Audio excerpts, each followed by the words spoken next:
Salam Rahayu para jiwa, kembali bersama saya Dr. W. Mustika dalam Renungan Rumah Semesta. Semoga bermanfaat.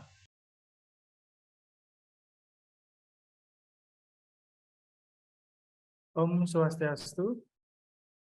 Assalamualaikum warahmatullahi wabarakatuh. Shalom, nama budaya. Salam sejahtera untuk kita semua. Selamat malam, sahabat Kandapat yang sudah join pada webinar pada malam hari ini. Izinkan saya memperkenalkan diri terlebih dahulu. Kita bertemu kembali di webinar pada kali ini . Perkenalkan, saya Chandra Lesmana. Saya akan memandu webinar ini dari prosesi awal sampai dengan akhir. Oke, saya ingin menyapa-nyapa dulu bagi para peserta di sini. Kira-kira sudah dari mana saja? Peserta kita pada malam hari ini ada dari mana saja? Bisa chat di kolom chat ya, bisa diisi ya. Kita mau sapa-sapa dulu deh. Oh, di sini ada dari Lampung, dari Banyuwangi, Malang, dari Bali, Jawa Timur. Di sini juga ada dari Bogor, dari Kota Batu, Jawa Timur, ada Tangerang, Jogja, Sumbawa, dari Bali, dari Kuta Selatan. Wah, ada yang dari Taiwan, dari luar negeri ya. Wah, selamat bergabung ya. Semoga di webinar kali ini bisa bermanfaat buat kita semua ya. Wah, ada dari Aben Semal, dari Jakarta ya, Aben Semal di Bali ya. Oke. Nah, saya sedikit mau cerita nih. Yang dari awal kita sudah mengadakan beberapa acara, terutama untuk acara yang di Jendela Rumah Semesta ya. Kami di sini sebagai penerbit buku, di PT Jendela Rumah Semesta sudah mengadakan beberapa kegiatan acara ya. Yang pertama mungkin acara kita adalah launching buku Kandepat, seperti yang di video awal tadi ya. Jadi launching buku Kandepat di 3 Desember ya. Itu berlangsung di Puspem Badung ya. Setelah itu kita ada mengadakan beberapa webinar. Nah, jika para sahabat ada yang belum mengikuti webinar tersebut, jangan khawatir, para sahabat bisa langsung melihat video recordnya ada di YouTube Jendela Rumah Semesta atau YouTube dari Bapak Dr. Wayan Mustika sendiri. Nanti bisa dilihat di sana. Jadi tidak ketinggalan. Setiap ada webinar kita selalu share di YouTube kita gitu. Nah, selanjutnya kita ada launching juga, launching buku Sade Kandapat. Kebetulan itu di lokasinya di Rumah Semesta, di rumah Bapak Dr. Wayan Mustika juga ya. Itu di sana kita launching di tanggal 23 Maret ya, 23 Maret kemarin. Nah, lumayan banyak yang antusias ke sana, sayangnya banyak yang dari luar Bali yang tidak bisa hadir pada waktu itu. Nah, nanti kita juga akan share video-videonya nanti di YouTube Jendela Rumah Semesta dan YouTube dari Bapak Dr. Wayan Mustika. Ya. Nah, di sini saya sedikit memberitahu terkait webinar pada malam hari ini ya. Webinar ini akan berlangsung sampai dengan jam 9:30 malam ya. Jadi bagi sahabat-sahabat nanti yang ingin berpartisipasi atau berinteraksi nanti lebih dimaksimalkan kembali ya. Nah, nanti di sini kita akan ada 2 sesi. Mungkin yang pertama nanti tiga sesi. Yang pertama nanti ada sesi pemaparan materi dari Bapak Dr. Wayan Mustika sendiri. Terus yang kedua, nanti kita ada sesi tanya jawab. Ya, nanti tolong dimaksimalkan di sana, dipersiapkan pertanyaan-pertanyaan yang mungkin nanti berhubungan dengan apa yang akan kita bahas pada kali ini. Dan yang ketiga nanti ada door prize. Nah, door prize ini ada di sesi akhir. Jadi nanti kita seperti yang webinar sebelumnya, jadi nanti kita ada will draw. Jadi peserta yang sudah mendaftar di Google Form kami, nah datanya akan kami masukkan ke will kami dan akan kami will draw. Jadi untuk yang 2 pertama akan mendapatkan 2 buku Sade Kandepat, ya, buku Sade Kandepat. Dan yang 4 lagi akan mendapat voucher belanja buku Sade Kandepat dengan diskon 25%. Ya, oke. Nanti bagi sahabat-sahabat Kandepat yang nanti mungkin mohon maaf tidak bisa memberikan pertanyaan nanti secara langsung karena waktunya misalkan sudah habis. nanti kita bisa maksimalkan, nanti pertanyaannya bisa langsung saja PC ke uh, WA admin jendela. Nanti kita akan bantu untuk merekap pertanyaan-pertanyaannya dan nanti langsung akan dijawab dengan Bapak Dokter. WN Mustika sendiri mungkin bisa di Facebook kami, mungkin bisa di WhatsApp status kami atau media-media sosial kami yang lain. Ya, nanti kita bisa maksimalkan di sana. Webinar kita yaitu webinar Kandapat ini bertema keajaiban Kandapat. Ya. Nah, saya sedikit cerita nih terkait keajaiban ya. Kami di sini selaku penerbit ya, penerbit PT Jendela Rumah Semesta ya, dengan debut pertama kami ini ya, melaunching dan menerbitkan buku-buku Pak Dokter, WN Mustika ini sangat mendapat banyak keajaiban gitu. Ya. Dari yang pertama kita launching buku Kandapat ya. Kita mendapat keajaiban di mana buku tersebut booming ya. Sampai dengan saat ini sudah ada 5.000 eksemplar buku yang sudah tersebar ya, sudah dipesan dan sudah dibeli oleh sahabat-sahabat Kandapat yang ada di seluruh Indonesia ya. Ini lumayan luar biasa ya. Kita bisa di angka 5.000, di atas 5.000 eksemplar buku yang sudah terjual gitu. Dan di sesi kedua kita ada buku Usada Kandapat. Nah, di buku Usada Kandapat ini kemarin kita cetak 5.000 cetakan buku, eksemplar buku, dan sekarang sudah laku sekitaran 3.000-an buku. Nah, itu yang saya bilang, wah, sangat benar-benar ajaib sekali gitu. Nah, di samping itu juga kita juga dari PT Jendela Rumah Semesta juga mendapat banyak masukan spiritual gitu dari penulis buku dari Bapak Dr. WN Mustika yang sangat berguna bagi kehidupan sehari-hari kita juga ya, sebagai penerbit Jendela Rumah Semesta, dan karyawan-karyawan kita juga setiap mengikuti sesi beliau sangat banyak hal-hal yang dapat kita implementasikan di kehidupan kita pribadi gitu. Jadi di samping menerbitkan buku, kita juga dapat ilmu-ilmu spiritual yang bermanfaat buat kehidupan kita pribadi. Nah, kira-kira ada nggak keajaiban-keajaiban yang didapatkan ya setelah membaca buku Kandapat atau Utsada Kandapat? Mungkin dari sahabat-sahabat Kandapat yang ada di sini yang berkenan mungkin bisa raise hand agar bisa membagikan ceritanya untuk di sesi awal pada malam hari ini. Ya, dipersilakan. Ya, Swastiastu, selamat Pak malam. Wayan Swastika, selamat malam. Swastiastu. Selamat. Ya, Swastiastu, Guru. Swastiastu, Bro Yan. Ya, terus lanjut. Nggih. Tapi Ya, yang lagi silakan, di Pak kampung Wayan. iki, Ampura. Iya. Ya, ini tadi kan Pak Chandra kan mintanya testimoni tentang keajaiban dari Usada Kandapat ya. Ya, benar. Ya, begini, saya membaca buku yang Kandapatnya. Ya, Di situ ada bagian juga sedikit membahas tentang usadanya. Bagaimana mempergunakan Kandapat ini sehingga kita bisa mencapai sebuah tujuan lah, terutama dalam penyembuhan gitu. Nah, memang sekarang semua itu sudah dipaparkan oleh Guru Dr. Mustika itu sebagai ke dalam bahasa sehari-hari sekarang.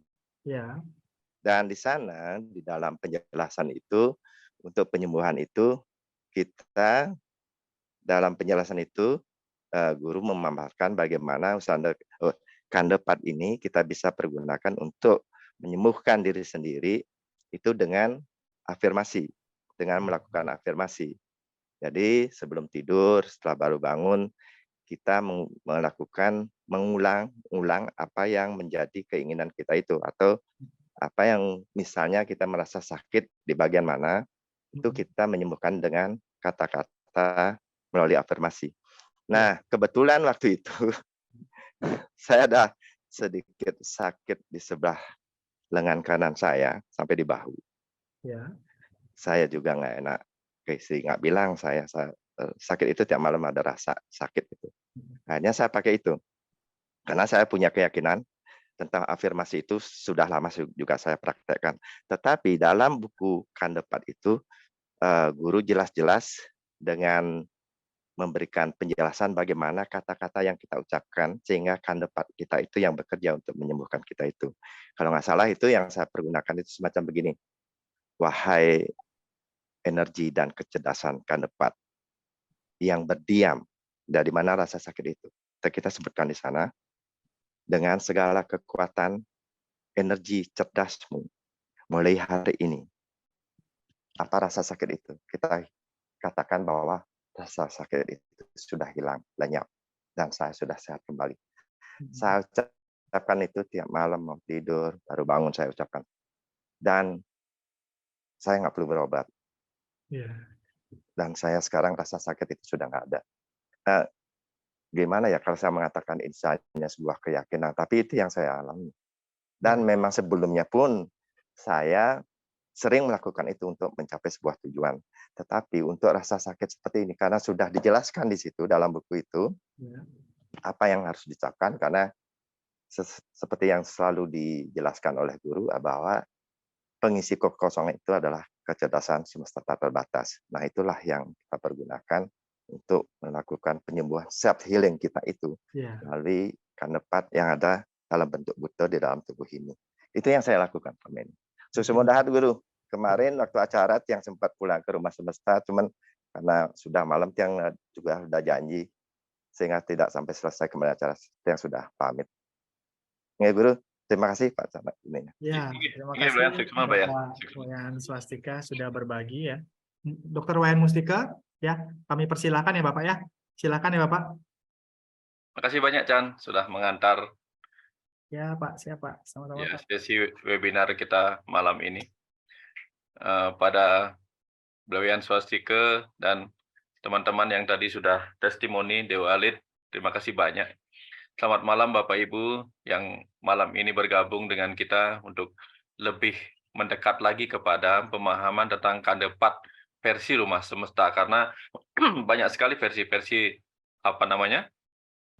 banyak sekali versi-versi kandepat yang selama ini sudah dibahas dan ditulis dalam buku-buku oleh berbagai penulis yang lain.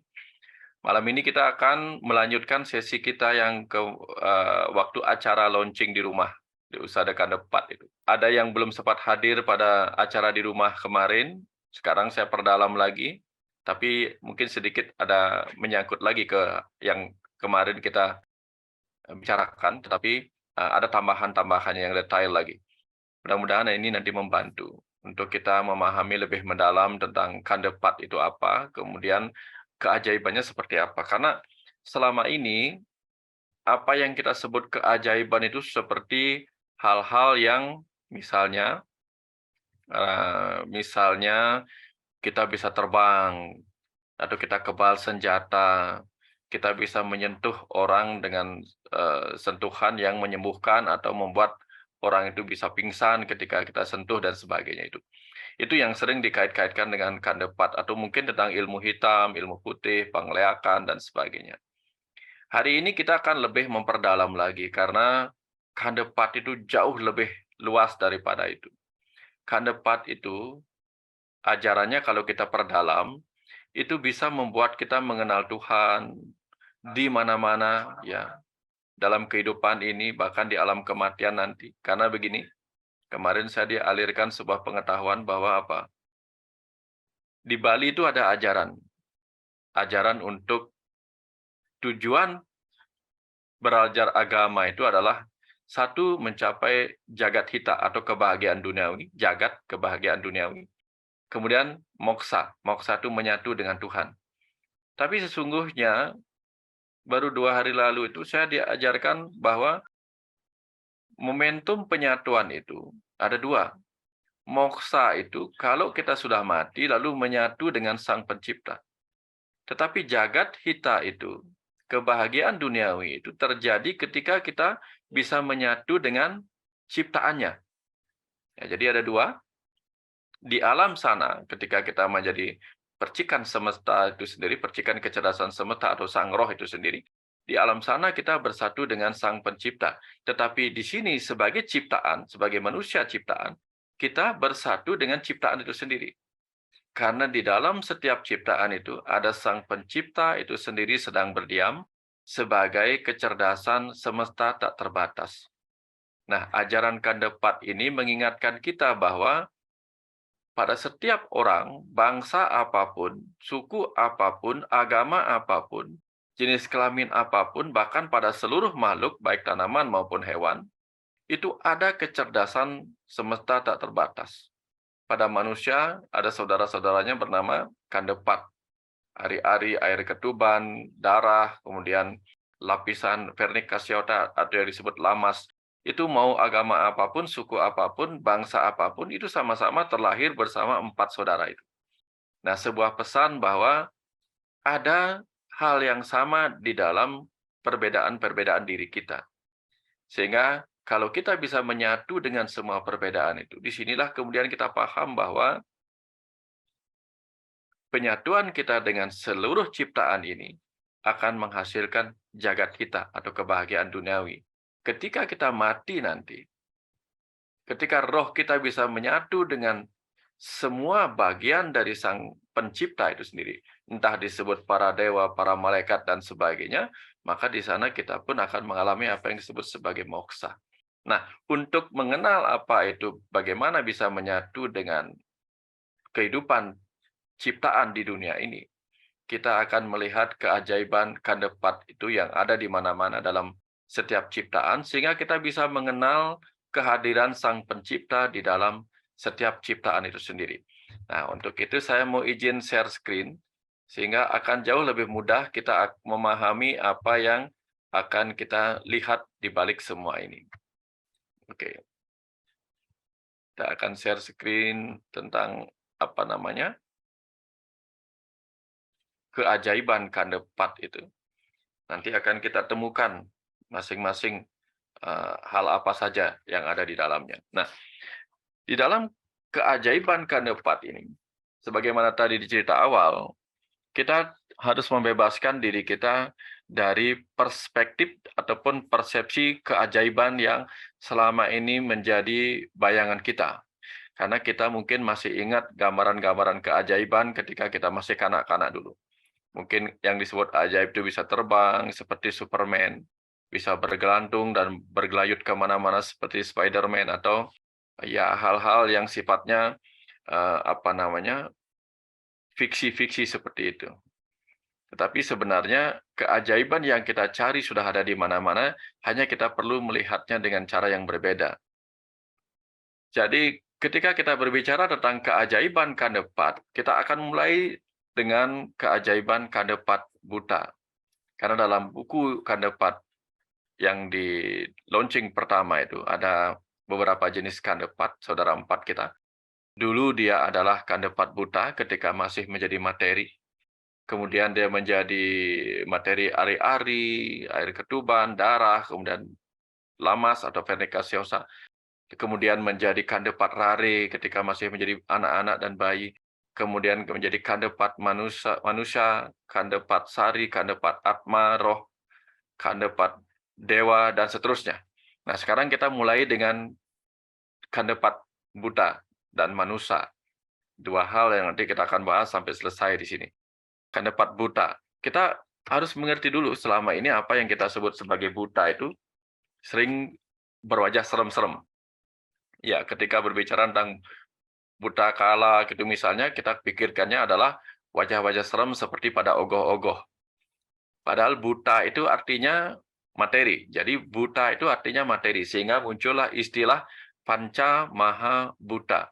Panca artinya 5, maha artinya utama, buta artinya materi. Jadi 5 wujud materi utama di alam semesta, sehingga disebutlah panca maha buta. Kalau buta kala itu artinya waktu-waktu di mana kita mengalami kegelapan oleh karena pengaruh material ini. Entah pengaruh material bumi, langit, dan seterusnya. Nah, jadi dimulai dari sini kita akan mengenali bahwa kandepat buta itu artinya saudara 4 kita yang berada dalam wujud-wujud materi. Ya, wujud-wujud materi. Nah, kita perlu pahami lebih awal bahwa sebagaimana sudah dijelaskan beberapa kali sebelumnya, ini yang harus tetap dijadikan jangkar pemikiran kita, bahwa materi itu adalah energi yang dipadatkan atau memadat atau memampat. Sebagai fakta adalah ketika kita makan makanan, kita mendapatkan energi, karena makanan itu adalah benda materi yang merupakan energi yang dipadatkan dari energi matahari, energi yang lain-lainnya. Nah, kemudian energi itu sendiri adalah kemampuan dari sang kecerdasan semesta atau Tuhan itu sendiri untuk melakukan usaha-usaha penciptaan, pemeliharaan, dan peleburan. Jadi, energi itu adalah kemampuan dari sang kecerdasan semesta atau Tuhan. Sementara dari materi tadi, kita akhirnya paham bahwa setiap materi yang kita temukan dan kita lihat, kita sentuh di kehidupan ini, sesungguhnya adalah energi cerdas yang memadat. Nah ini, kuncinya di sini. Setiap materi yang kita sentuh, kita lihat, itu adalah energi cerdas yang memadat. Sehingga karena dia energi yang memadat sebagai materi atau buta, maka sebenarnya mereka itu bisa berwajah seram kalau kita tidak berhati-hati menggunakannya. Listrik kalau kita tidak hati-hati bisa menciptakan luka bakar, bisa menciptakan macam-macam. Ya, panas matahari juga bisa menciptakan kebakaran pada kulit kita. Nah, air yang kelihatannya lembut juga bisa menciptakan kehancuran. Begitulah materi-materi yang disebut panca mahabuta itu sebenarnya bisa berwajah seram, bisa juga berwajah lembut. Nah, kalau kita kembali kepada kandepat buta, saudara empat kita yang berwujud materi di alam semesta ini, maka ada yang disebut pertiwi. Ini semua disebut panca mahabuta. Pertiwi atau unsur-unsur padat di alam semesta besar dan di alam semesta kecil. Lalu ada apah yang disebut unsur cair, apah. Kemudian teja atau unsur cahaya atau api. Lalu ada bayu atau unsur udara, dan akasa atau unsur ruang. Nah, akasa itu sendiri ada di bagian diri kita. Kita adalah sang roh yang mengisi ruang kosong di dalam tubuh ini. Nah, sementara saudara empat kita itu ada yang bersifat padat, cair, cahaya, dan udara. Nah, karena dia merupakan buta materi, maka di dalamnya tentu merupakan energi-energi cerdas yang memadat. Nah, kita disinilah mulai akan memahami ada kecerdasan apa di dalam unsur padat, unsur cair, unsur cahaya, unsur udara, dan unsur ruang itu sendiri. Sehingga ketika kita memahami ada energi cerdas di dalam setiap unsur-unsur padat, cair, cahaya, udara, dan ruang itu, kita akan menjadi sangat berhati-hati memperlakukan lingkungan kita. Lingkungan tempat di mana kita berdiam yang notabene adalah bumi tempat kita berpijak, langit tempat kita berlindung. Nah, dari sinilah kemudian kita semakin yakin bahwa segala wujud kandepat buta atau panca mahabuta, unsur-unsur tadi itu, memiliki sifat-sifat yang sangat cerdas. Yang sangat cerdas, yang bisa merekam dan segala macam, bisa bereaksi terhadap apa yang kita pikirkan. Sehingga dari sini kita dalam interaksi di kehidupan ini dengan semua saudara empat buta itu, materi itu, harus berhati-hati. Karena mereka bisa berwajah lembut dan bisa berwajah menyeramkan. Nah, ini bagian dari sini, mudah-mudahan sudah terkunci pemahamannya di dalam, bahwa sangat-sangat penting untuk berhati-hati memperlakukan mereka. Entah yang padat berupa tanah, berupa batu, berupa apa saja, atau cair berupa sungai, lautan, danau, air di rumah, dan sebagainya, berupa cahaya, berupa udara. Ya, jangan sampai polusi udara justru yang tadinya udara itu bisa membuat kita hidup, malah menyebabkan kita mati oleh karena polusi udara yang kita ciptakan. Lalu ruang kosong dalam diri kita, di dalam semesta ini, apakah kita isi dengan pikiran yang baik apa buruk, itu akan kembali kepada kita. Nah, ini contoh-contoh betapa berbahayanya kalau kita tidak berhati-hati memperlakukan saudara empat kita yang bernama kandepat buta, yang berada di lingkungan alam di luar diri kita. Termasuk juga lingkungan yang berupa tubuh manusia yang ada bersama kita. Ya, bersama kita misalnya tubuh manusianya teman, tubuh manusianya keluarga, tubuh manusianya orang tua, karena di dalamnya ada unsur-unsur padat, cair, cahaya, udara, dan ruang kosong.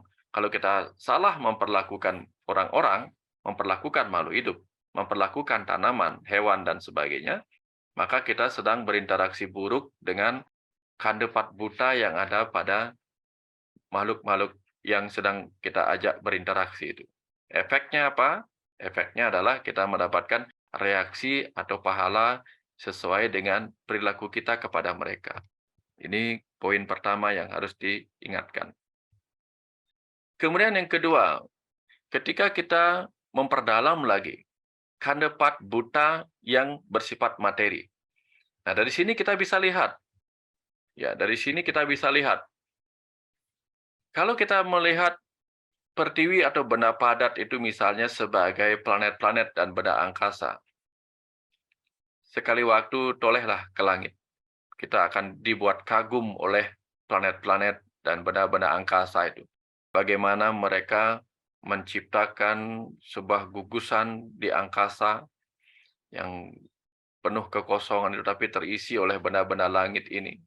Menciptakan ada rasi bintang, kemudian galaksi-galaksi, dan mereka terjaga satu sama lain, tidak saling berbenturan, kecuali komet atau meteorit dan sebagainya yang bisa menghantam planet-planet itu. Tapi planet-planet itu sendiri sedemikian rupa terjaga berjarak satu sama lain. Seperti bumi kita dengan planet-planet lain, entah berapa miliaran tahun lalu itu planet kita masih tetap berjaga jarak dengan planet-planet yang lain. Coba kalau misalnya berdekatan, apa yang terjadi? Kita nggak tahu lah. Nah, jadi dengan sedemikian rupa mereka mampu dengan cerdasnya menjaga jarak sedemikian rupa. Yang paling nyata itu contohnya adalah bumi, bulan, dan matahari. Kita tahu matahari itu sangat-sangat besar, bulan sangat-sangat kecil dibandingkan bumi, apalagi dibandingkan matahari. Tapi coba lihat apa yang terjadi ketika terjadi gerhana matahari, di mana bulan yang kecil tepat menutupi besarnya matahari. Itu. Kok bisa bulan yang jauh lebih kecil daripada bumi, itu bisa menutupi tepat ukuran matahari ketika dia segaris dengan bumi. Itu karena ada sesuatu yang menempatkan jarak bumi, bulan, dan matahari sedemikian rupa, sehingga matahari yang begitu besar, itu bisa memiliki ukuran yang sama dengan ukuran bulan, karena jaraknya lebih dekat ke bumi dengan jarak yang sedemikian rupa, tepatnya. Nah, manusia bisa mengukur jarak bulan ke matahari, bumi ke matahari, atau bulan ke bumi, dan sebagainya. Tetapi yang menempatkan itu siapa? Nah, itulah. Di ruang angkasa, ruang kosong akasa atau angkasa itu, ada Tuhan sebagai kecerdasan semesta yang menempatkan sedemikian rupa. Bahkan kalau pada saat gerhana bulan, bayangan bumi yang jauh lebih besar bisa menutupi bulan dari cahaya matahari. Sehingga yang terjadi, bulan mengalami tepat seukuran bumi juga, seolah-olah. Ya, itu sulit sekali dipahami bagaimana bulan, bumi, dan matahari itu menempati jaraknya di angkasa ini sedemikian rupa. Kecuali karena kita mengerti bahwa ada kecerdasan semesta yang mengukur jarak sedemikian rupa dan menempatkan mereka dengan energi gravitasinya masing-masing. Ini hebatnya. Kalau kita mengamati, baru kita akan paham betapa ada sesuatu yang cerdas di alam semesta ini. Belum lagi nanti kalau lihat di bagian belakang, nanti lihat bagaimana kecerdasan itu menempatkan bintang sedemikian rupa. Nah, kemudian yang berikutnya, benda padat itu bisa mengantarkan dan menghemat listrik. Nah, kita contohkan misalnya benda padat logam. Lalu benda padat yang lain bisa menghemat listrik, misalnya plastik. Nah, kita nggak mungkin bisa membayangkan bagaimana benda padat yang satunya logam, yang satunya plastik, itu bisa mempunyai fungsi yang berbeda. Benda padat berupa logam seperti kuningan itu bisa mengantarkan, atau tembaga bisa mengantarkan listrik, lalu karet atau plastik itu bisa menghambat listrik, sehingga menjadi isolasi. Bayangkan kalau misalnya seluruh benda bisa mengantarkan listrik sedemikian rupa. Lalu bagaimana kita akan memiliki saluran kabel listrik ke rumah kita? Apa yang bisa dipakai untuk membungkus ketika semua benda padat itu akan mengalirkan listrik? Apa? Kita sentuh tembok kita mengandung listrik. Kita tersengat listrik yang sama karena semua benda padat mengantarkan listrik. Tapi sedemikian rupa hebatnya diatur bahwa ada benda padat yang bisa mengantarkan listrik dan ada benda padat yang bisa menghambatnya, sehingga benda padat penghambat itu bisa dipakai untuk membungkus kabel-kabel tembaga yang bisa mengantarkan listrik. Ini. Bayangkan kalau seluruh benda padat dalam pesawat bisa mengantarkan listrik, kita pas naik pesawat kena petir, seluruhnya bisa kena. Ini hebat sekali. Hebat sekali kecerdasan semesta mengatur sedemikian rupa, bahkan jauh sebelum benda padat itu sendiri tercipta sebagai pesawat terbang. Diciptakan bagaimana listrik tidak akan mengalir di ruang dalamnya, hanya mengalir di permukaannya. Ini ilmu-ilmu fisika ini memberitahu kepada kita bahwa betapa hebatnya proses penciptaan benda-benda padat itu. Sehingga dia mempunyai kemampuan yang bisa saling melindungi, ya, bisa berfungsi untuk mengantarkan listrik dan bisa saling melindungi. Itu nggak kebayang kalau bumi misalnya mengantarkan listrik, ya, bukannya menetralkan listrik tapi mengantarkan listrik. Kita baru berjalan saja sudah kesentuh oleh listrik yang mengalir di kabel gitu. Nah, lalu yang lain itu kan sebenarnya keajaiban tadi itu. Kalau kita mau merenungkan lebih dalam. Lalu benda padat itu bisa menyimpan memori. Kalau susah membayangkan bagaimana benda padat bisa menyimpan memori, bayangkan saja dari dulu kita punya apa? Cakram atau disk, kemudian ada flash disk, kemudian ada apa? SIM card, segala macam benda-benda padat itu bisa menyimpan banyak sekali memori di dalamnya. Padahal itu hanya benda padat yang dibuat oleh manusia. Bayangkan benda padat yang dibuat oleh kecerdasan semesta itu sendiri. Bagaimana dia bisa menyimpan berbagai memori. Memori dari masa lalu, dari memori masa depan. Sehingga yang terjadi itu apa? Benda padat yang menjadi atom-atom pembentuk DNA kita, itu bisa menyimpan memori dari jutaan kehidupan makhluk hidup di bumi ini. Sehingga sampai sekarang, memori dalam DNA itu masih kadang-kadang muncul dalam diri manusia. Seperti ketika kita sendawa, seperti ketika kita tidur tiba-tiba merasa seperti mau jatuh. Itu memori-memori yang diingat dalam DNA kita dibawa dari jutaan kehidupan sebelumnya. Itu karena benda padat bisa menyimpan memorinya. Jadi contoh. Lalu materi padat bisa menyerap dan menyimpan energi dan memori. Ini bisa menyerap dan menyimpan energi. Kita paham bagaimana benda-benda padat itu bisa menyerap dan menyimpan energi, misalnya apa? Pasir di pantai. Dia bisa menyerap energinya matahari, sehingga banyak orang yang membutuhkan kesembuhan itu bisa mengubur kakinya di pantai dan merasakan rasa hangat yang masih tersimpan dari energi kosmik itu masih tersimpan di pasir untuk membuat kakinya mengalami tambahan kekuatan. Ini bisa sering dilakukan di orang-orang yang berada di dekat pantai. Kemudian materi padat juga bisa menyimpan dan menyerap energi yang ada pada orang-orang yang hidup di sekitar rumah. Ini sebabnya banyak rumah-rumah yang mewah tetapi energinya tidak nyaman karena mungkin di dalam rumah yang mewah penuh pertengkaran. Dulu saya pernah diberitahu oleh Mas Herwi Ratno, penulis buku yang bagus sekali, judulnya Mati Bukan Berarti Pergi. Beliau bercerita bagaimana sebuah apartemen yang dibangun itu ternyata memunculkan fenomena-fenomena supranatural yang aneh. Misalnya manajer yang mengelola apartemen itu sering mengalami gangguan-gangguan ketika dia masuk ke dalam lift. Liftnya mengalami kekacauan dan sebagainya. Akhirnya ketika Mas Herwi dihubungi, disitulah kemudian proses itu menyebabkan mereka tahu bahwa di apartemen itu banyak tinggal orang-orang yang energinya negatif. Banyak koruptor tinggal di sana, banyak pelaku-pelaku kriminal tinggal di sana, walaupun kelihatannya seperti orang kaya yang bisa membayar dan apartemen itu dengan uang yang gampang dimilikinya. Tapi ternyata itu berasal dari perilaku-perilaku kriminal. Ternyata itu berefek kepada makhluk-makhluk yang tinggal di sana. Mereka terganggu oleh frekuensi energi dan sifat-sifat pertengkaran dan segala energi negatif yang memancar dari orang-orang yang sering melakukan tindakan kriminal itu.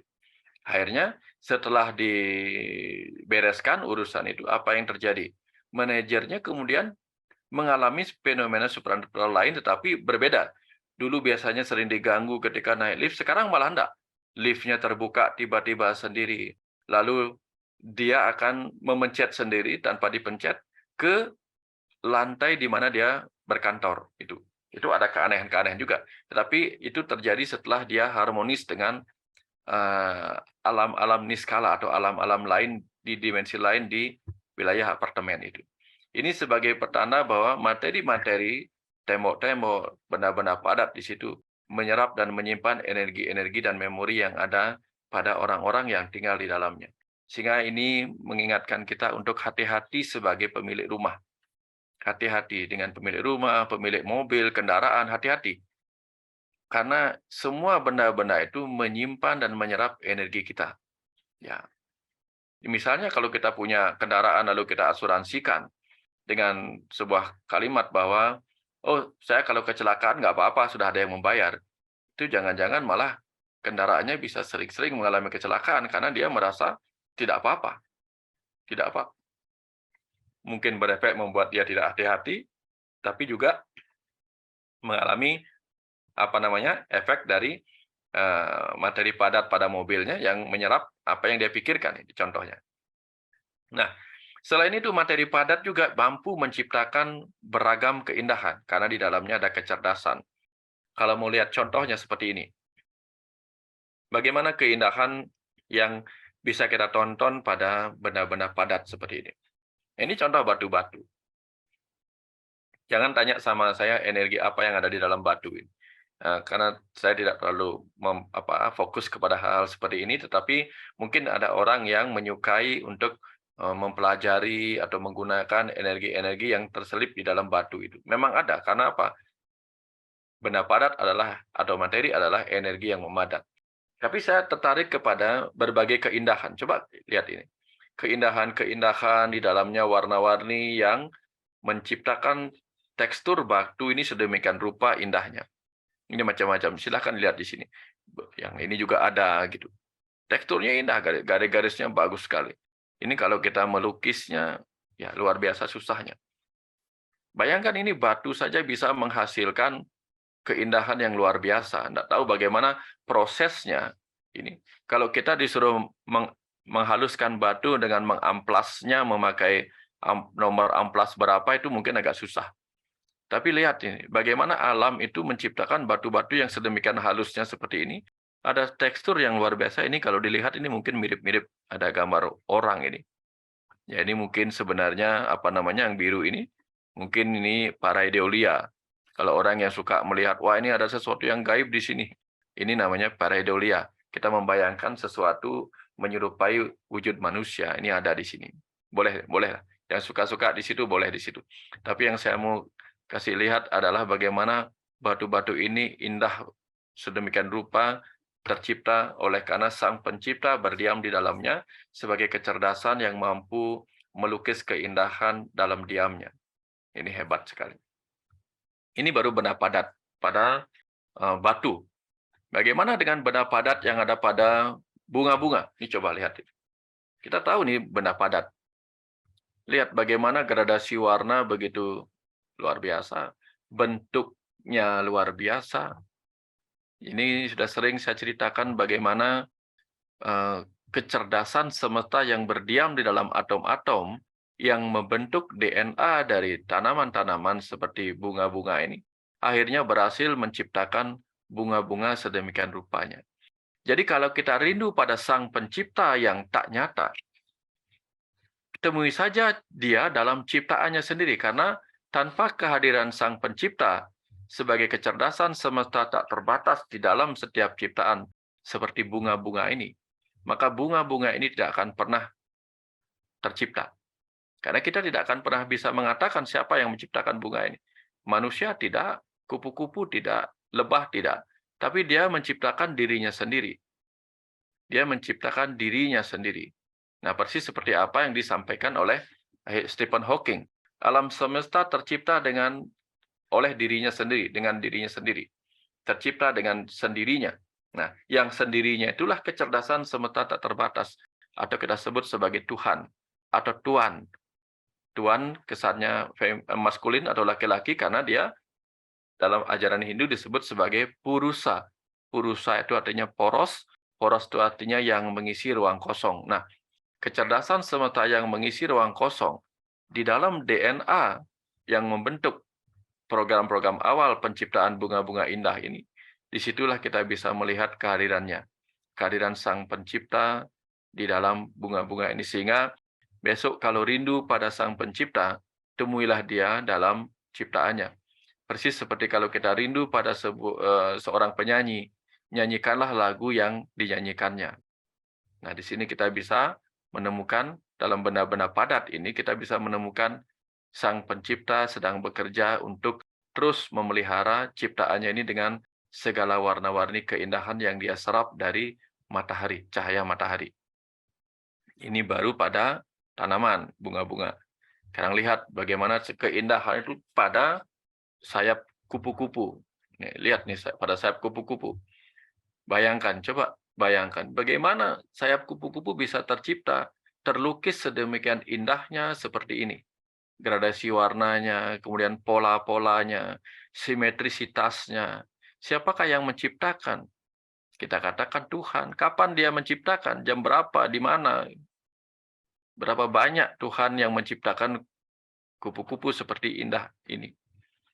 Kita hanya bisa mengerti bagaimana Dia menciptakan kalau kita melihatnya sebagai kecerdasan semesta tak terbatas yang berdiam di dalam DNA, yang kemudian mengembangkan sel-sel dalam DNA itu, sel-sel dalam tubuh kupu-kupu itu. Ya, DNA ada di dalam sel tubuh kupu-kupu, sehingga sel-sel itu berkembang membelah diri sedemikian rupa menjadi sayap kupu-kupu yang indah ini. Nah, dari situ kita semakin menemukan Tuhan sebagai kecerdasan semesta tak terbatas dalam keindahan benda padat pada sayap kupu-kupu. Nah, karena pertiwi atau benda padat ini adalah bagian dari kandepat, saudara empat kita, maka di sini pun kita bisa melihat dia sebagai bagian dari saudara kita. Ada kandepat situ. Kandepat kita berupa benda padat atau materi. Yang sama yang menyusun tubuh kita juga. Ini keindahan di dalam pertiwi. Lalu bagaimana tentang keindahan kandepat buta yang berupa apah atau zat cair atau unsur cair? Nah, kita selalu tahu bahwa air itu diciptakan selalu berpindah dari tempat tinggi ke tempat yang rendah. Ini keajaiban sebenarnya kalau nggak kita renungkan. Bayangkan kalau air tidak pernah berpindah dari tempat tinggi ke tempat yang rendah. 1, tidak akan pernah terjadi hujan. 2, tidak akan pernah terjadi air mengalir dari danau menuju samudera dan membentuk sungai-sungai, membentuk air terjun yang indah. 3, kita tidak akan bisa minum. Karena ketika kita minum, maka airnya tidak akan berpindah dari mulut kita ke bawah. Kalau kita mandi, kita tidak akan bisa mandi air pancuran, tidak bisa mandi shower, tidak bisa mengguyur diri dengan air karena begitu kita tuangkan airnya, dia tidak turun. Bayangkan itu. Betapa hebatnya satu hal yang diciptakan tentang air ini bisa menciptakan banyak hal. Ombak terjadi karena air terus mengalir dari tempat yang tinggi ke tempat yang rendah. Bolak-balik begitu sehingga terciptalah riak-riak air, ciptalah ombak yang membuat kita bisa berselancar. Ini ajaib sebenarnya. Karena siapakah yang menciptakan agar air selalu berpindah dari tempat yang tinggi ke rendah? Ada kecerdasan. Nah, selain itu, karena tesis selalu memiliki antitesis. Selain air berpindah dari tempat tinggi ke rendah yang membuat kita bisa punya tower, yang membuat air bisa turun ke bawah untuk kita mandi. Ada kerannya. Tapi air juga bisa naik ke tempat tinggi melalui kapiler atau sebuah tabung kecil. Tabung kecil. Sehingga air itu bisa menjadi sumber mata air, kalau di Bali disebut mata air kelebutan. Jadi air itu bisa keluar dari celah-celah batu yang retak. Itu keluar sehingga menjadi sumber mata air. Itu karena dia naik. Atau kalau misalnya kita masukkan kapas atau kain ke dalam sebuah ember, nanti airnya akan naik melalui kapas atau kain itu kemudian jatuh. Nah, ini juga menyebabkan menyebabkan pohon-pohon bisa menyerap air dari tanah. Bayangkan kalau misalnya air tidak bisa naik ke tempat tinggi melalui kapiler, maka pembuluh-pembuluh dalam pohon itu tidak akan bisa membawa air ke atas untuk membuat daun-daunnya menjadi segar. Nah, ini contohnya bagaimana dualitas ini ada pada ciptaan air itu sendiri. Kemudian air selalu berusaha menjaga dirinya tetap datar. Ya, karena itulah kemudian dia pergi dari tinggi ke rendah atau rendah ke tinggi supaya dia datar. Nah, ini efeknya apa? Kita bisa menggunakan ini sebagai water pass. Nah, kalau misalnya water pass ini tidak ada, dia tidak mempunyai sifat untuk mendatar, apa yang terjadi? Betapa susahnya kita membangun rumah agar rumahnya datar. Agar rumahnya selalu permukaannya datar satu sama lain. Nah, dengan hukum fisika inilah kemudian kita bisa membuat rumah itu memakai selang yang berisi air untuk apa? Mengukur kedataran ketinggian yang satu dengan ketinggian yang lainnya agar tetap datar. Ini hebatnya. Nah, air bisa juga menerima frekuensi energi dan pikiran kita. Sehingga itu sebabnya banyak air yang bisa dijadikan air suci, bisa dijadikan air berkah. Ya, dengan menggunakan mantra-mantra dan sebagainya itu. Kenapa? Karena air bisa menerima frekuensi energi dan pikiran kita, bahkan bisa menerima frekuensi perasaan kita, karena perasaan bagian dari pikiran juga. Dan selain itu, air bisa melarutkan banyak sekali material-material. Kalau air tidak bisa melarutkan material, mungkin kita sulit akan minum sirup. Ya, kalau tidak ada air, bagaimana kita minum sirup, bagaimana kita minum teh, minum kopi, karena air tidak bisa melarutkan. Tapi karena dia bisa melarutkan, kita bisa minum berbagai macam jenis minuman yang dilarutkan dengan air. Ini hebat sekali. Ini ajaib sebenarnya. Kalau kita bisa melihat keajaiban di balik itu. Nah, bahwa dia bisa menciptakan keindahan karena dia turun ke bawah. Bayangkan ini, air terjun seperti ini menciptakan keindahan luar biasa, membuat kita merasa segar. Itu karena air diciptakan turun dari tempat tinggi ke tempat yang rendah. Nah, ini hasil dari Masaru Emoto ya. Masaru Emoto meneliti air. Ya, kita lihat bagaimana kristal-kristal air itu berubah ketika dia mendapatkan compassion atau ucapan terima kasih atau mendengarkan kata-kata bijaksana, tetapi menjadi buruk ketika kita sering mengucapkan kata-kata kasar. Saya akan membunuhmu, kamu bodoh, atau dengan musik-musik yang benar-benar keras, tidak lembut gitu misalnya. Beda dengan musik yang diperdengarkan berupa simfoni dari Mozart atau lagunya Imagine dari John Lennon. Ini hasilnya berbeda. Hasil kristalnya berbeda. Bayangkan misalnya air yang kita minum itu didoakan oleh kita sendiri. Sehingga di ajaran Zen itu, atau tahu barangkali, dia melakukan meditasi minum teh. Ya, mungkin dengan berdoa. Kita pun bisa minum air dengan mendoakan. Jadi kalau mau misalnya sembuh dari sebuah penyakit, tidak perlu pergi kemana-mana, tidak perlu minta kepada orang lain. Kalau tidak sedang bersama orang-orang pintar gitu. Tapi cobalah ambil air yang Anda ingin gunakan untuk sebuah kesembuhan. Ambil airnya, lalu bicara. Bicara dengan kandepat yang berwujud apah di sana. Ya, apah itu air, boleh menyebutnya Prajapati. Wahai saudara empatku yang bernama Prajapati yang berwujud air, aku memancarkan energi cinta kasih kepadamu. Aku akan meminummu dan memasukkanmu sebagai pembawa energi cinta kasih untuk menyembuhkan tubuhku dari penyakit ini dan sebagainya. Itu bisa gunakan air itu. Nggak usah pergi ke dukun misalnya. Cukup jadikan diri kita sebagai penyembuh bagi diri kita sendiri. Karena kita mempunyai potensi yang sama di dalam. Nah, kecuali kita masih ragu dengan diri kita, bolehlah. Tapi begitu kita punya keyakinan yang kuat terhadap diri kita bisa menyembuhkan diri kita dengan kekuatan yang sama. Kita bisa menggunakan cara yang sama untuk melakukan proses seperti itu, mendoakan air kita, ya, dengan thank you, dan sebagainya. Sehingga selain air yang ada di depan kita mendapatkan energi rasa terima kasih itu, 70% bagian dari tubuh kita yang berupa cairan juga akan mendapatkan hal-hal yang sama. Mungkin kristal-kristal cairan di dalam tubuh kita menjadi berefek positif terhadap kesehatan kita. Nah, itu sebabnya kenapa banyak orang yang berpikiran negatif, emosinya buruk, dan sebagainya, sering mengalami penyakit yang menyebabkan tidak nyaman. Karena apa? Bukan hanya perasaan yang tidak nyaman, tetapi seluruh bagian dari air dalam tubuhnya itu mengalami perubahan karena mendengarkan pemikiran-pemikiran yang tidak baik terhadap diri sendiri. Ini sebabnya kalau kita berpikir positif tentang diri kita, sehat pada diri kita, maka sel-sel tubuh kita akan berubah, cairan-cairan tubuh kita akan berubah mendukung penyembuhan dalam diri kita.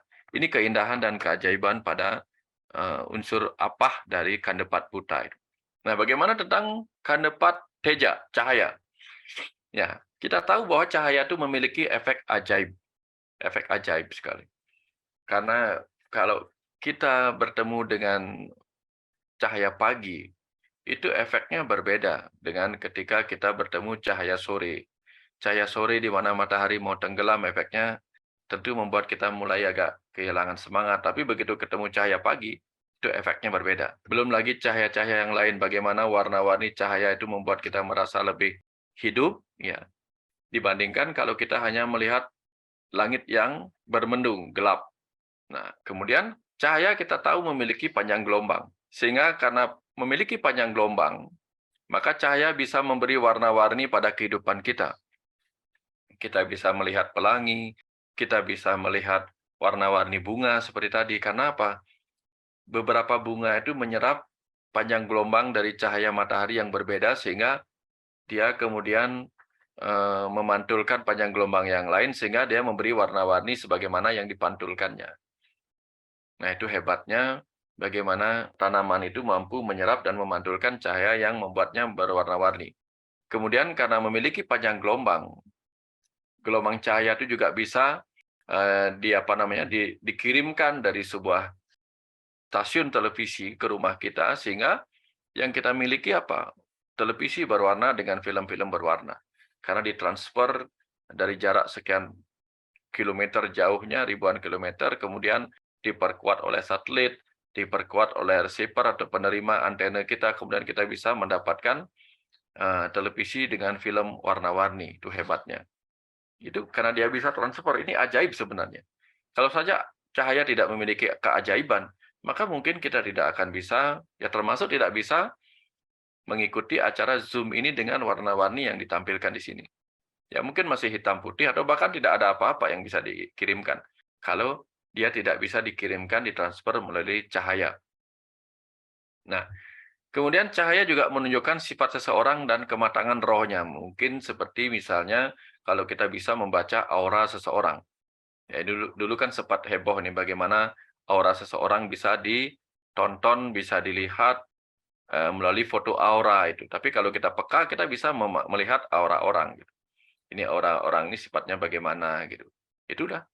Bahkan di alam sana itu roh-roh yang matang itu konon berdasarkan tulisan buku tulisan dari hasil penelitian Dr. Michael Newton itu ada roh-roh itu memiliki aura yang berbeda-beda tergantung kematangan rohnya. Nah, keindahan cahaya atau teja itu sendiri bisa kita lihat misalnya pada ini aurora ini. Ya, ini kan keajaiban sebenarnya karena dia bukan ciptaan manusia dan kita tidak bisa melakukan apa-apa. Dia aurora ini terjadi di daerah kutub itu. Kemudian kita bisa melihat pelangi karena langit itu mampu memantulkan dan menyerap atau cahaya-cahaya yang tergantung kondisinya. Sehingga muncullah beragam pelangi seperti ini. Ini warna-warni keindahan yang membuat kita sumringah terhadap kehidupan ini. Membuat kehidupan ini menjadi alam sorga. Jangan lupa alam sorga itu adalah alam cahaya. Suara itu artinya cahaya. Sehingga kalau kita membayangkan alam sorga, kehidupan ini sebenarnya adalah alam surga juga ketika kita berjumpa cahaya-cahaya di setiap pagi dan sampai malam itu. Nah, dan malam, ketika malam, cahaya-cahayanya diciptakan lagi oleh Sang Pencipta yang berdiam dalam ciptaan sebagai manusia. Ya, karena manusia kan juga ciptaan yang di dalamnya ada Sang Pencipta sehingga mampu menciptakan keindahan-keindahan cahaya-cahaya juga. Sama kalau di alam besar, dia sendiri, Tuhan itu sendiri menciptakan dengan hukum-hukumnya. Bagaimana kelembaban udara menciptakan prisma, ya, yang menyebabkan terciptanya pelangi dan sebagainya itu. Ini hebatnya. Pembiasan-pembiasan cahaya matahari menjadi pelangi. Manusia sebagai ciptaan mampu meniru itu. Karena di dalam diri manusia ada Sang Pencipta. Nah, itu kekuatan, keindahan dari cahaya. Lalu bagaimana dengan kekuatan teja atau cahaya? Nah, kita tahu bahwa laser bisa dipakai untuk memotong dan bisa dipakai untuk menjadi senjata. Itu kekuatan cahaya juga. Jadi hati-hati. Cahaya bisa begitu indahnya, tapi cahaya juga bisa begitu membahayakannya. Bisa bermanfaat kalau dijadikan laser, juga bisa berbahaya kalau dipakai senjata. Ya. Tapi kalau kita merenung kepada cahaya matahari, kita bisa melihat manfaatnya. Ya, kalau kita sering-sering berjemur di matahari pagi, cahaya matahari pagi, apa yang terjadi? Akan menurunkan radang. Itu sebabnya orang-orang yang rematik ketika berjemur di bawah matahari pagi, di pantai misalnya, atau di halaman rumputnya, dia bisa mengurangi proses keradangan pada tubuhnya, karena ada energi matahari. Kemudian akan memperbaiki sistem kekebalan tubuhnya atau imunitasnya. Kemudian bahkan memperbaiki sistem otaknya, ya, memperbaiki brain systemnya. Nah, itu sebabnya kalau kita pagi-pagi mata kita terkena cahaya matahari, itu kita ada semangat baru. Ya, sehingga sering diucapkan kalimat semangat pagi karena di pagi itu membawa semangat. Dan dia bisa menurunkan faktor-faktor risiko penyakit jantung. Ya, ada banyak hal, terutama juga membantu kita mendapatkan vitamin D sehingga tulang-tulang kita menjadi lebih kokoh. Ya, juga memperbaiki mata kita, memperbaiki kemampuan mata kita untuk melihat.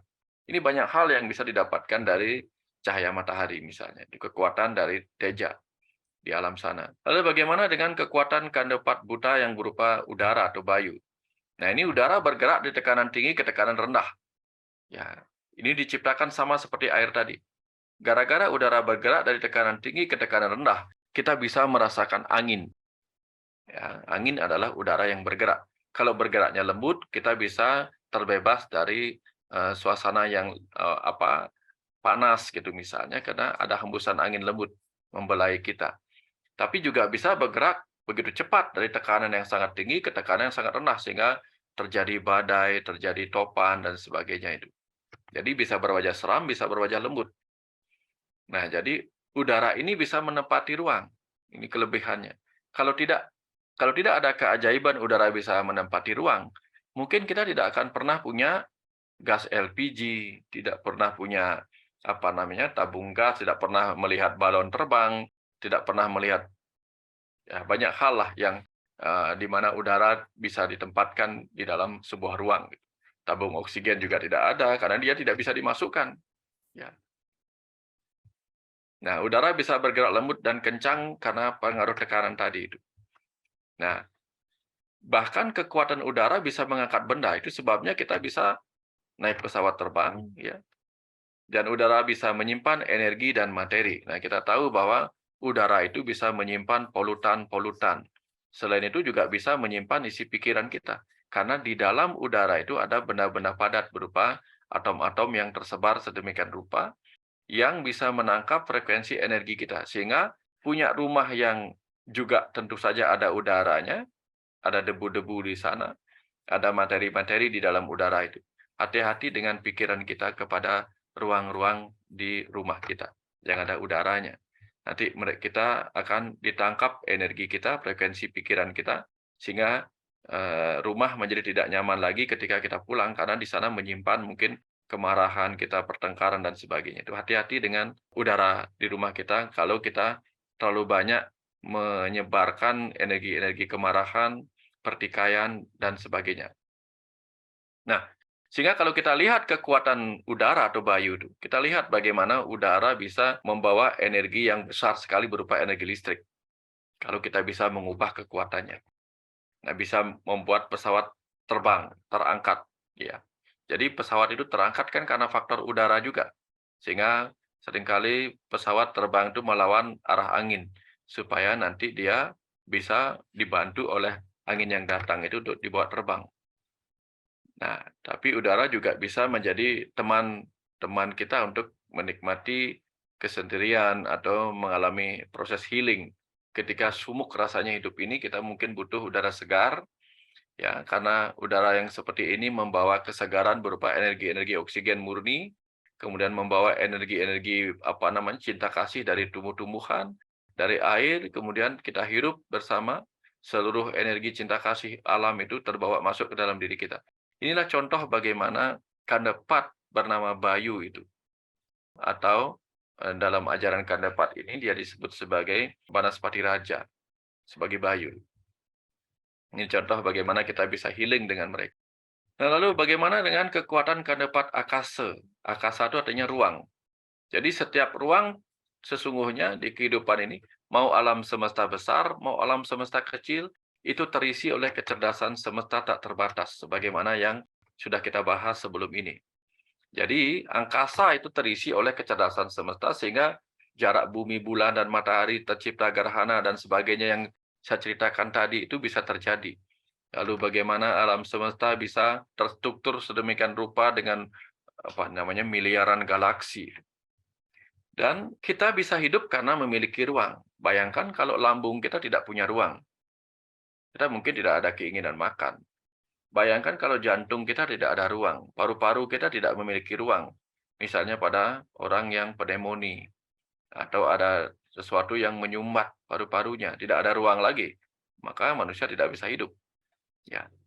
Kita tidak mungkin tidur di rumah kalau rumahnya tidak punya ruang tidur. Nah, ruang inilah pentingnya. Sehingga karena di dalam ruang itu ada kecerdasan semesta tak terbatas. Hati-hati di setiap ruang. Hati-hati di setiap ruang. Ya. Karena tidak ada kehidupan tanpa ada ruang. Tidak ada kehidupan tanpa ada akasa. Dan di dalam akasa atau ruang kosong, terisi oleh kecerdasan semesta tak terbatas. Setiap kita berpikir, di sebuah ruang kosong dimanapun itu berada, maka kita sesungguhnya sedang berdoa kepada kecerdasan semesta itu sendiri. Sehingga bukan berarti kalau kita pergi ke tempat suci kita berdoa yang baik, di luar tempat suci kita berbuat buruk, maka doa kita akan terkabul. Nggak bisa. Karena apa? Ruang kosong bukan hanya ada di tempat suci.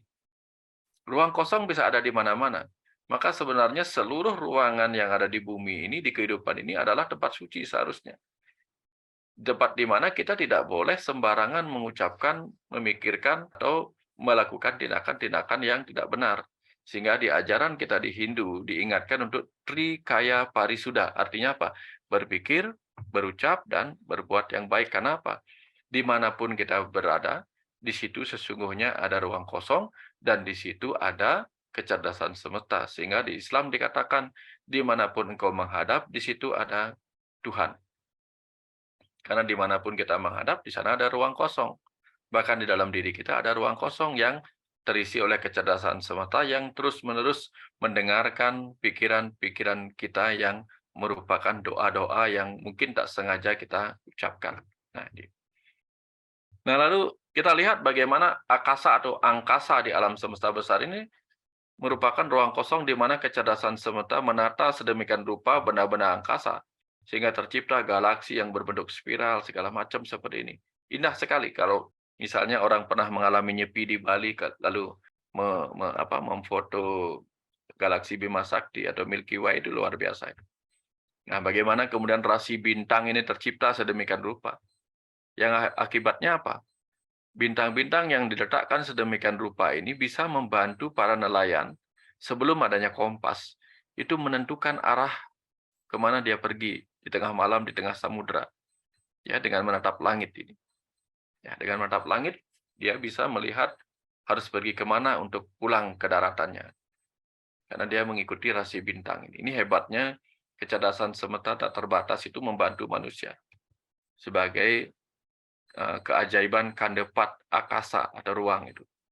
Karena terus-menerus menjaga kita sebagai saudaranya. Nah, itu keajaiban kandepat buta yang lain, yaitu ketika kita sudah paham semuanya, materi, cairan, dan sebagainya itulah, kemudian kandepat buta itu terus-menerus membantu kita dari luar sana dengan menciptakan dirinya, membentuk dirinya sebagai tanaman-tanaman obat.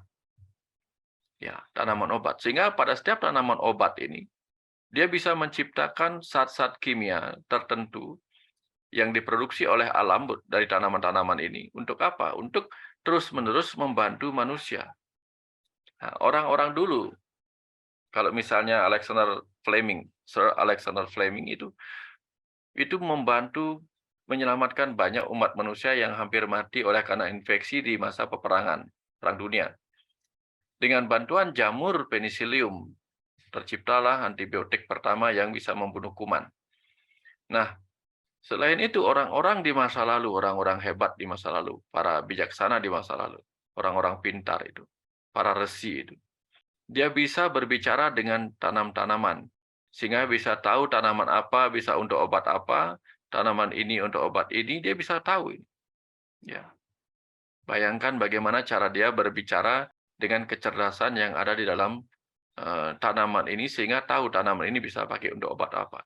Sekarang sudah lebih hebat lagi. Kecerdasan manusia, ya, kecerdasan semesta yang berdiam dalam diri manusia, menjadi kecerdasan para peneliti, para dokter, para ilmuwan, berhasil menemukan lebih banyak lagi tanaman-tanaman obat yang bisa dipakai untuk membantu kesembuhan manusia. Nah, ini sebuah fakta bahwa apa? Benar apa yang disampaikan oleh Hippocrates. Nature is the best healer. Jadi alam itu sendiri adalah penyembuh yang luar biasa. Kita hanya perlu mengeksplor kecerdasan yang ada pada tanam-tanaman ini, sehingga banyak penyakit-penyakit yang kita alami sekarang ini kita bisa sembuhkan dengan bantuan ini. Ya, kita hanya butuh waktu dan dukungan kepada orang-orang yang tidak kenal lelah untuk terus-menerus menggali tanaman obat. Kita hanya sebagai penikmat, tetapi kita bisa berterima kasih dan mendukung mereka menemukan tanaman-tanaman obat ini untuk membantu kita tetap menjaga kehidupan yang diberkahkan kepada kita. Ini keajaiban kandepat buta dalam bentuk tanaman obat ini yang terus menjaga kita sebagai saudaranya. Lalu, di dalam tubuh kita sendiri tadi itu kan semua saudara empat yang berwujud panca mahabuta yang ada di alam semesta raya, belum alam semesta kecil. Ini alam semesta kecil di tubuh kita. Kita bisa lihat lagi nih, kandepat buta atau bagian dari materi tubuh kita itu luar biasa lagi. Ya, ini tubuh kita dengan segala macam otot-ototnya. Ini otot-otot kita. Ya, ini rangka tubuh kita. Nggak tahu bagaimana ceritanya, bagaimana sistemnya, bagaimana caranya begitu cerdas menyusun otot rangka seperti ini. Ya, dibuat otot rangka seperti ini. Sehingga apa yang terjadi? Otot rangka yang di bagian dada ini melindungi ginjal kita, melindungi paru-paru kita, melindungi jantung kita. Kalau tidak ada otot rangka ini, mungkin bagian jantung, paru-paru kita yang lemut itu akan mudah terluka oleh tekanan. Ya, terlindungi sekali dia paru-paru kita oleh ini. Sistem saraf kita melayani dari otot-otot besar sampai permukaan kulit, semuanya dilayani. Sampai fungsi-fungsi organ tubuh dilayani oleh sistem saraf ini. Nah, saya yang sering masang kabel di rumah aja bisa mikir puluhan kali untuk bagaimana caranya memasang instalasi listrik di rumah. Tapi tubuh kita bisa memasang instalasi sedemikian detailnya dalam bentuk, ya ini pusatnya di otak, sistem saraf pusat, kemudian ke pinggirannya begini disebarkan ini. Ini kabel utamanya, lalu disebarkan ke serabut-serabut kabel lainnya ini. Ini benar-benar luar biasa. Listrik mengalir dari sini. Listrik mengalir ke seluruh tubuh kita untuk memberikan gerakan-gerakan pada otot. Ini pembuluh darah kita sedemikian rupa melayani setiap sel dengan energi-energi yang dibawa oleh darah. Ya, sistem pencernaan kita diatur sedemikian rupa untuk menyerap makanan dari rongga mulut, mengunyah, melapisinya dengan air kelenjar ludah, saliva namanya. Lalu digerakkan ke bawah, kemudian diberikan enzim-enzim pencernaan, diserap di sini, kemudian dikeluarkan dan seterusnya dibawa ke hati, lalu ke ginjal, mana tadi ginjal, sistem pembuangannya dan sebagainya itu banyak sekali. Itu sistem yang luar biasa, yang ajaib di dalam tubuh kita atau kandepat buta yang ada pada alam semesta tubuh kita. Ini luar biasa ini. Sayangnya Bapak Ibu tidak banyak atau tidak semuanya belajar di dunia kedokteran. Ada beberapa teman saya di dunia kedokteran hadir juga di ruangan ini, pasti mengerti bagaimana mengagumkannya kandepat buta berupa tubuh manusia yang diciptakan kepada kita. Kita bahkan sudah bertahun-tahun belajar dunia kedokteran, sampai sekarang masih belum paham sepenuhnya tubuh manusia ini. Saking hebatnya. Karena tubuh kita ini kan seperti alam semesta. Belum selesai kita eksplor. Dari dulu sampai sekarang belum pernah selesai. Sehingga selalu ada keajaiban-keajaiban lain yang mungkin kita bisa pelajarin lagi. Itu baru kandepat tubuh manusia dengan berbagai organ-organnya. Kita lihat lagi organ-organ tadi ini luar biasa ini. Ini ada ginjal. Bagaimana ginjal membersihkan darah kita dari kandungan-kandungan zat kimia yang berbahaya, disaring, kemudian saringannya dijadikan air kencing, kemudian dibuang keluar yang tidak penting itu. Ada mineral-mineral yang tidak penting dibuang keluar. Luar biasa itu. Kemudian ada sel-sel darah merah yang mati dikumpulkan di kandung empedu kita. Kemudian kandung empedu kita dialirkan cairan empedunya ke lambung lewat ke usus, lewat usus 12 jari, bersambung dengan enzim dari pankreas juga, kemudian menjadi pewarna dari kotoran kita. Berwarna kuning, sebagian kemudian memberi warna kuning pada urin kita atau air kencing kita.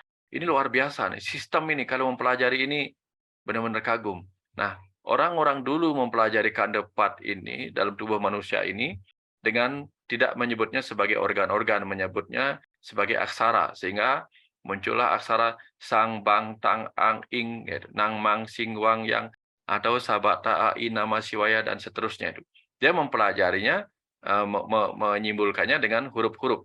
Padahal yang dipelajarin adalah tubuh manusia berupa sistem organ-organ ini. Kalau sekarang orang-orang kedokteran mau mempelajari kandepat dalam sistem pelontaran yang dulu, lontar-lontar yang dulu, sabata, ai, nama, siwaya, dan seterusnya itu mungkin lebih detail bisanya. Apalagi kalau bisa mengolah selain materinya, bisa mengolah energinya, aliran energinya, mungkin lebih hebat. Karena kita benar-benar memahami fungsinya. Ya, ini. Kalau dokter jadi pemangku juga bagus, karena dia lebih menguasai bagaimana proses tubuh manusia itu. Sehingga kalau dia ingin memproses sebuah upakara atau sesajen, karena sesajen atau upakara itu simbol daripada tubuh manusia, dia akan lebih mudah membayangkannya berimajinasi karena sudah memahami anatomi dan fisiologi tubuh manusia. Betapa ajaibnya. Ini nih keajaiban kandepat tubuh manusia. Sehingga kalau ini diminta untuk bekerja, berproses, mengikuti alur yang benar, maka dia menjadi tubuh yang sehat. Sehingga kalau sudah paham bagaimana alur fisiologis dan sebagainya dari tubuh kita ini, inilah yang kita pakai afirmasi. Misalnya apa? Orang yang ingin sembuh dari apa, misalnya dia bisa melihat gambar dulu, lalu membayangkan bagaimana gambar yang sehat dari tubuhnya. Nah, ketika dia berafirmasi, dia bisa membayangkan tubuh yang sehat itu seperti apa. Misalnya ada batu ginjal, bagaimana dia berafirmasi sehingga ginjalnya kembali bersih. Atau lambungnya yang tadinya penuh asam, ya seperti ini misalnya, penuh asam lambung, dia bayangkan dengan warna yang lebih sejuk, sehingga yang yang biasanya penuh asam lambung yang panas itu menjadi lebih tenang, lebih sejuk. Dia bisa membayangkan dengan memahami gambaran-gambaran ini, sehingga pada saat penggambaran metafisik pada tubuhnya, dia lebih mudah melakukan proses penyembuhan itu. Kita lihat lagi berikutnya. Sekarang bagaimana dengan otak manusia? Ya, karena kandepat buta dan kandepat manusia itu satu kesatuan. Nah, kita lihat bagaimana manusia itu artinya manasya. Manas itu artinya pikiran atau mana, sehingga kandepat manusia itu artinya saudara kita yang berwujud pikiran. Ya. Dan kita tahu pikiran itu adalah alat bagi sang roh dan tubuh kita. Ya, seharusnya pikiran ini melayani roh dan melayani tubuh. Melayani tubuh misalnya untuk apa? Untuk menjaga tubuh tetap hidup, memberi makanan, mencarikan perlindungan, memberikan kesegaran dan sebagainya. Melayani roh dengan mencarikan pengetahuan atau bahan-bahan yang menambah kesadaran dan kematangan sang roh. Jadi bukan urusan mencari uang saja. Kalau mencari uang, itu mungkin peran pikiran bagi pikiran itu sendiri, bagi keinginannya sendiri. Kalau bagi tubuh, yang dibutuhkan tubuh adalah apa? Makanan, minuman, istirahat, reproduksi, segitu saja. Ya, menjaga dirinya tetap sehat. Tapi pikiran seringkali menjadikan dirinya alat bagi dirinya sendiri, bahkan bagi ego. Sehingga yang dia cari adalah hal-hal yang menyenangkan egonya sendiri, bukan menyenangkan sang roh dan sang tubuh yang dilayaninya. Nah, sehingga kalau kita mau lebih lihat lagi, ya di dalam tubuh kita itu sebenarnya ada 3 hal. Ada sang roh yang merupakan kecerdasan atas sadar, lalu ada pikiran, otak kita ini merupakan sumber dari kecerdasan sadar, dan pada tubuh kita ada kecerdasan bawah sadar. Ketiga-tiganya ini selalu berkomunikasi. Ya, kalau kita lagi tidur, kecerdasan bawah sadar berkomunikasi kepada pikiran sadar melalui mimpi. Atau ketika kita meditasi dan ingin mendapatkan wahyu atau jawaban dari sebuah masalah kehidupan kita, kita bisa mendapatkan aliran pengetahuan dari kecerdasan atas sadar. Nah, seperti dialami oleh Pak Dewa tadi, Pak Dewa Alit. Sehingga seringkali wahyu disebut turun dari langit. Gitu. Padahal langit yang dimaksud apa? Turun dari kecerdasan atas sadar kepada kecerdasan sadar kita. Dari sini kemudian kita perlu menyadari apakah sesuatu datang dari pikiran atas sadar kita atau dari bawah sadar kita, tubuh kita. Nah, kalau kita melihat keajaiban dari pikiran kita, maka kita bisa lihat bagaimana otak kita itu luar biasa. Sekedar tahu aja, organ otak kita ini kalau di jus, itu hampir 70% itu isinya air. Lalu ada protein itu seperti putih telur, lalu ada lemak, ada seperti margarin itu. Ada karbohidrat, ada mineral-mineral, ada garam-garam terlarut. Itu benar-benar bahan-bahan biasa. Tetapi ketika dia tercipta sebagai organ otak, dia bisa menciptakan sistem yang luar biasa. Jadi dia bisa menciptakan sistem transfer informasi, sehingga dengan kecepatan apa? Kalau kita misalnya tubuh kita disentuh sama semut misalnya, digigit sama semut, apa yang dirasakan di kulit kita itu bisa, sensornya itu bisa terkirim dengan kecepatan 240 km per jam menuju otak kita, sehingga otak kita menangkap sinyal bahwa ada sesuatu. Beda kalau kita misalnya mengalami putus jaringan saraf kita dengan tangan, misalnya kita tidak merasakan apa-apa. Tapi kalau kita masih bisa merasakan, itu begitu digigit nyamuk, itu 240 km per jam kecepatannya, itu sudah sampai di otak kita, sehingga kadang-kadang kita dengan cepat memukul bagian yang digigit nyamuk itu. Nah, kalau reaksi motorik kita, otot-otot kita lebih cepat lagi. Lebih dari 320 km per jam, itu bayangkan. Sehingga ada gerakan-gerakan refleks, itu canggih sekali. Dan otak kita menyimpan memori yang sangat besar.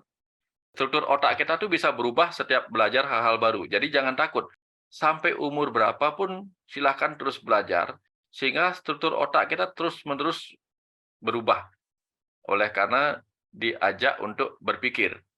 Ya, kalau didiamkan, tidak diajak belajar, ya lama-lama ya segitu-segitu aja.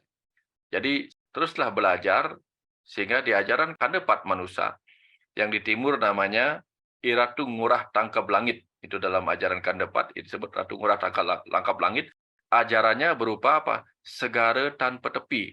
Nah, artinya apa? Kalau kita belajar, ilmu pengetahuan itu bagaikan samudra tanpa tepi. Tidak ada habisnya kan kita belajar. Itulah pesan dari saudara kita, Kandepat Manusa, yang bernama Iratu Ngurah Tangkap Langit.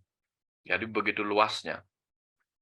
Nah, kemudian pikiran sadar kita itu bisa mengakses kebijaksanaan atas sadar atau kekuatan bawah sadar di tubuh kita. Sehingga kalau kita ingin mendapatkan jawaban, silakan akses pikiran atas sadar kita, sang roh kita.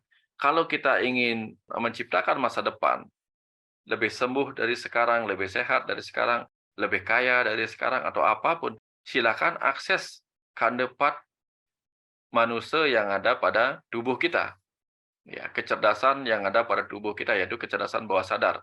Akses dengan afirmasi-afirmasi sebagaimana yang tadi disampaikan beliau Wayan Swastika. Nah, ini contoh-contoh bagaimana kita menggunakan kekuatan dan keajaiban kandepat buta dan kandepat manusia itu baru dua, baru dua. Nah, pertanyaannya sekarang seperti ini. Kita adalah pikiran ini.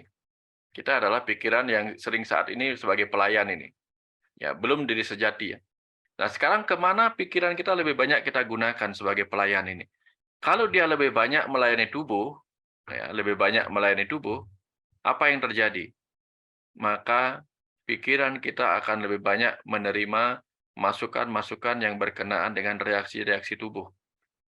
Akhirnya apa? Muncullah reaksi ego yang berupa fight or flight, menghindar atau melawan. Karena apa? Tubuh itu bertugas untuk menjaga dirinya tetap hidup. Sehingga kalau ada yang bahaya yang mengancam, maka dia akan meminta pikiran untuk melawan atau melarikan diri dari hal-hal yang menimbulkan ancaman pada tubuhnya, kesehatan tubuhnya. Ini reaksi-reaksi ego ini.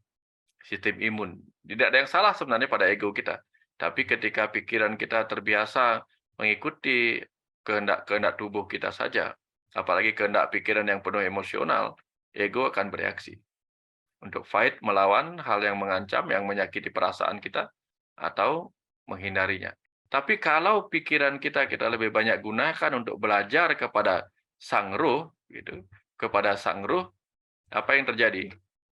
Ya, kalau lebih banyak belajar pada sang ruh, apa yang terjadi? Pada kecerdasan bawah sadar, atas sadar ini, atas sadar, yang terjadi apa? Pikiran kita akan mendapatkan banyak pengetahuan yang tak pernah dia pikirkan sebelumnya, sehingga meningkatlah kecerdasan akal budinya. Ya, kecerdasan akal budinya meningkat, rasionya meningkat, intelektualitasnya meningkat. Lebih dalam lagi, kemudian dia belajar, maka dia akan mendapatkan apa yang disebut sebagai cita, atau kesadaran murni. Itulah sebabnya batin yang lebih sering dipakai meditasi untuk terkoneksi dengan sang ruh dalam dirinya, itu lebih mudah mendapatkan kecerdasan akal budi dan kesadaran murni.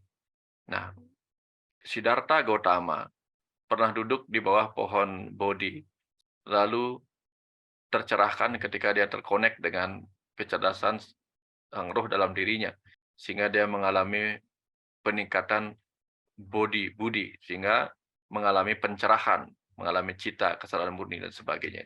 Nah, jadi pilihannya adalah kita sekarang mau di mana? Mau menggunakan bagian yang mana dari ini, ya?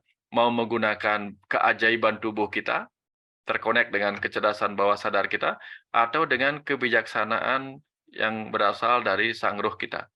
Nah, inilah kekuatan keajaiban dari kandepat manusia, dari pikiran kita ini.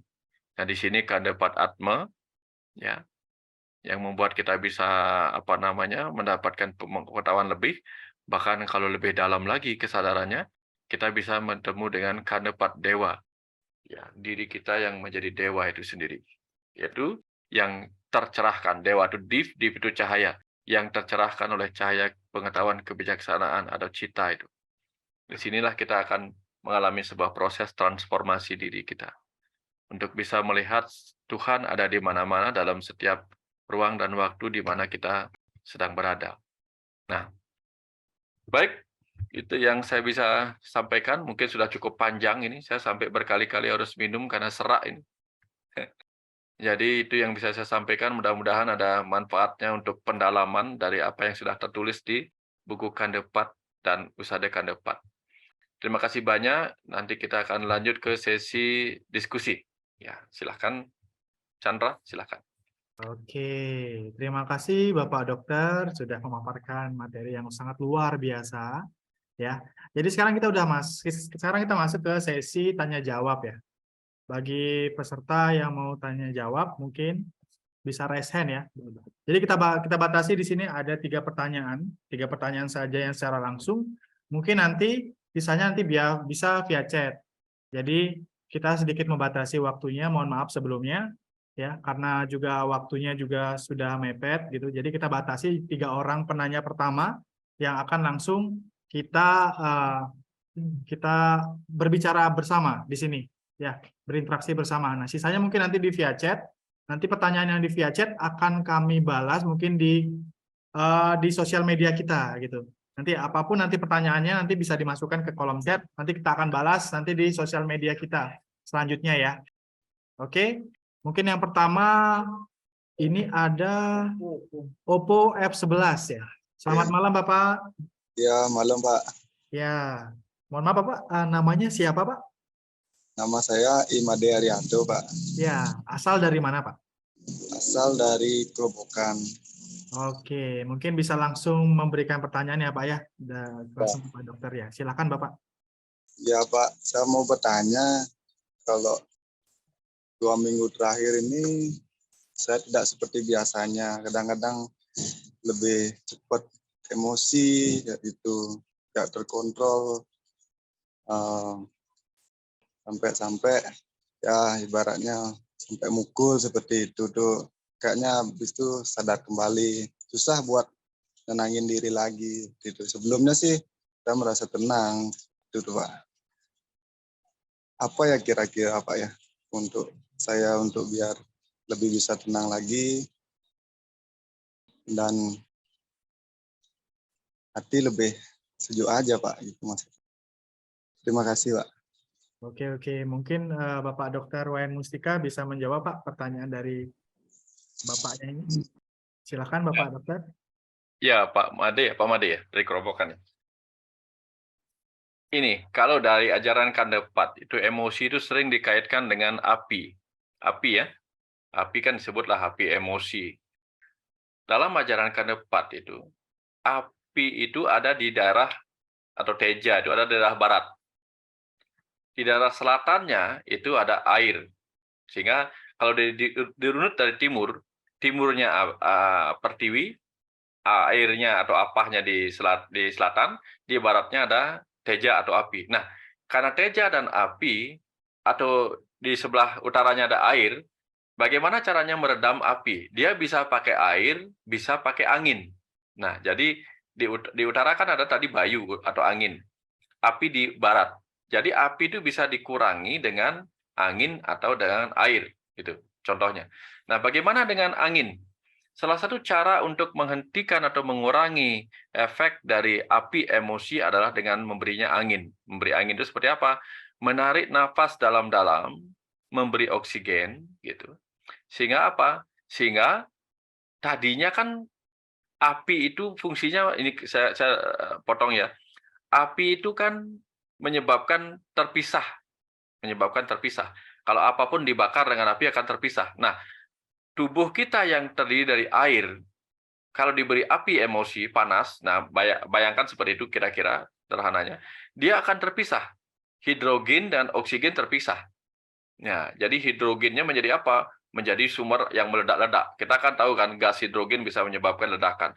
Sehingga orang yang batinnya panas, itu air dalam dirinya terpisah menjadi hidrogen dan oksigen. Hidrogen membuat orang itu menjadi meledak-ledak. Sehingga cara paling mudah agar dia kembali menjadi air adalah apa?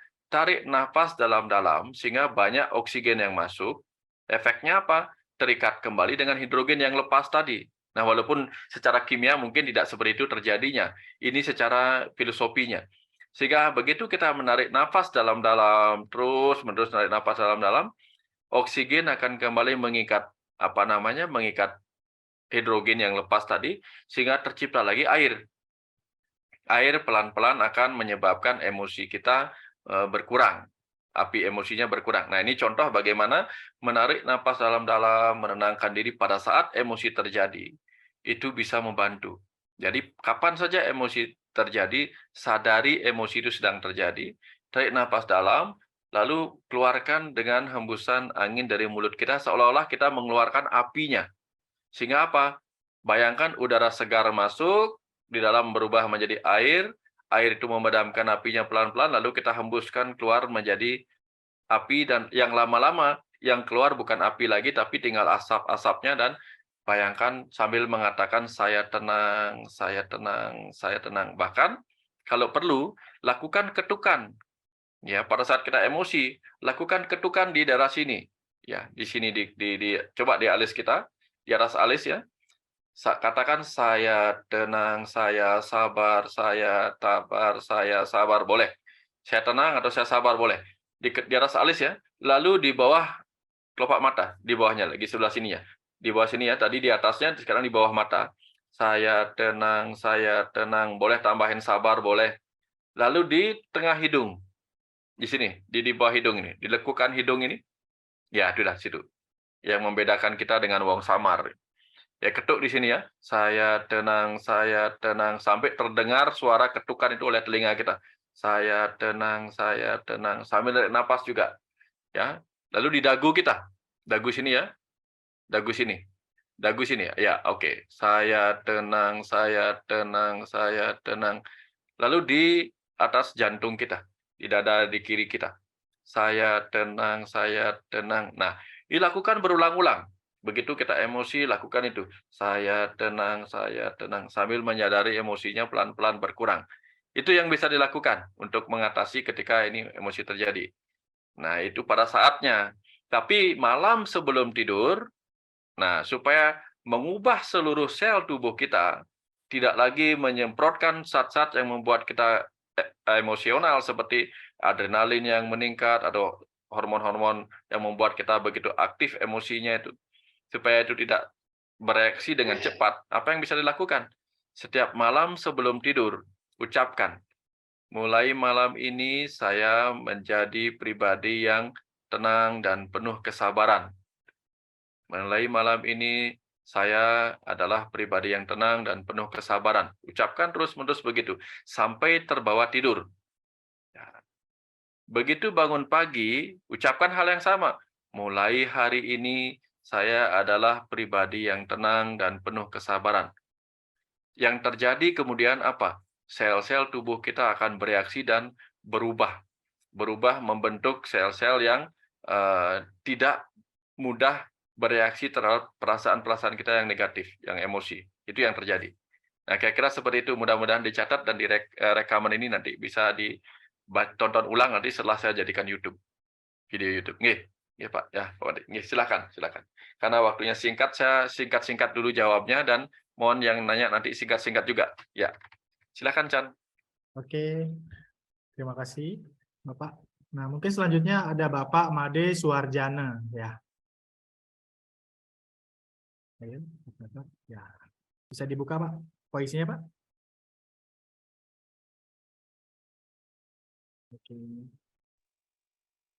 Oke. Belum hidup Pak, voice-nya belum hidup Pak. Sudah Pak. Selamat malam Bapak.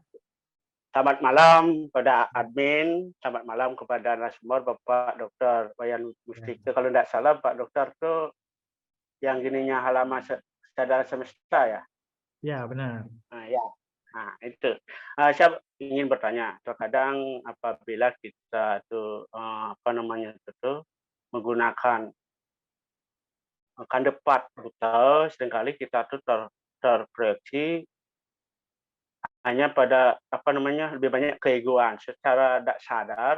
Seringkali itu tuh sering memunculkan bahwa kita hebat gitu loh. Kita istilahnya tuh kita tidak usah capek-capek, kita sudah ada yang membantu saudara kita ke depan. Yang notabene ada yang sejati yang mungkin istilahnya tuh kesadaran murni itu tuh yang menggerakkannya. Karena saya dulu juga pernah sedikit pelajari itu, kita terlalu melupakan istilahnya tuh yang sejatinya, kita tuh hanya pada di kandepat saja. Lantas apa yang mungkin bisa kita meminimalisir atau supaya kita tuh tidak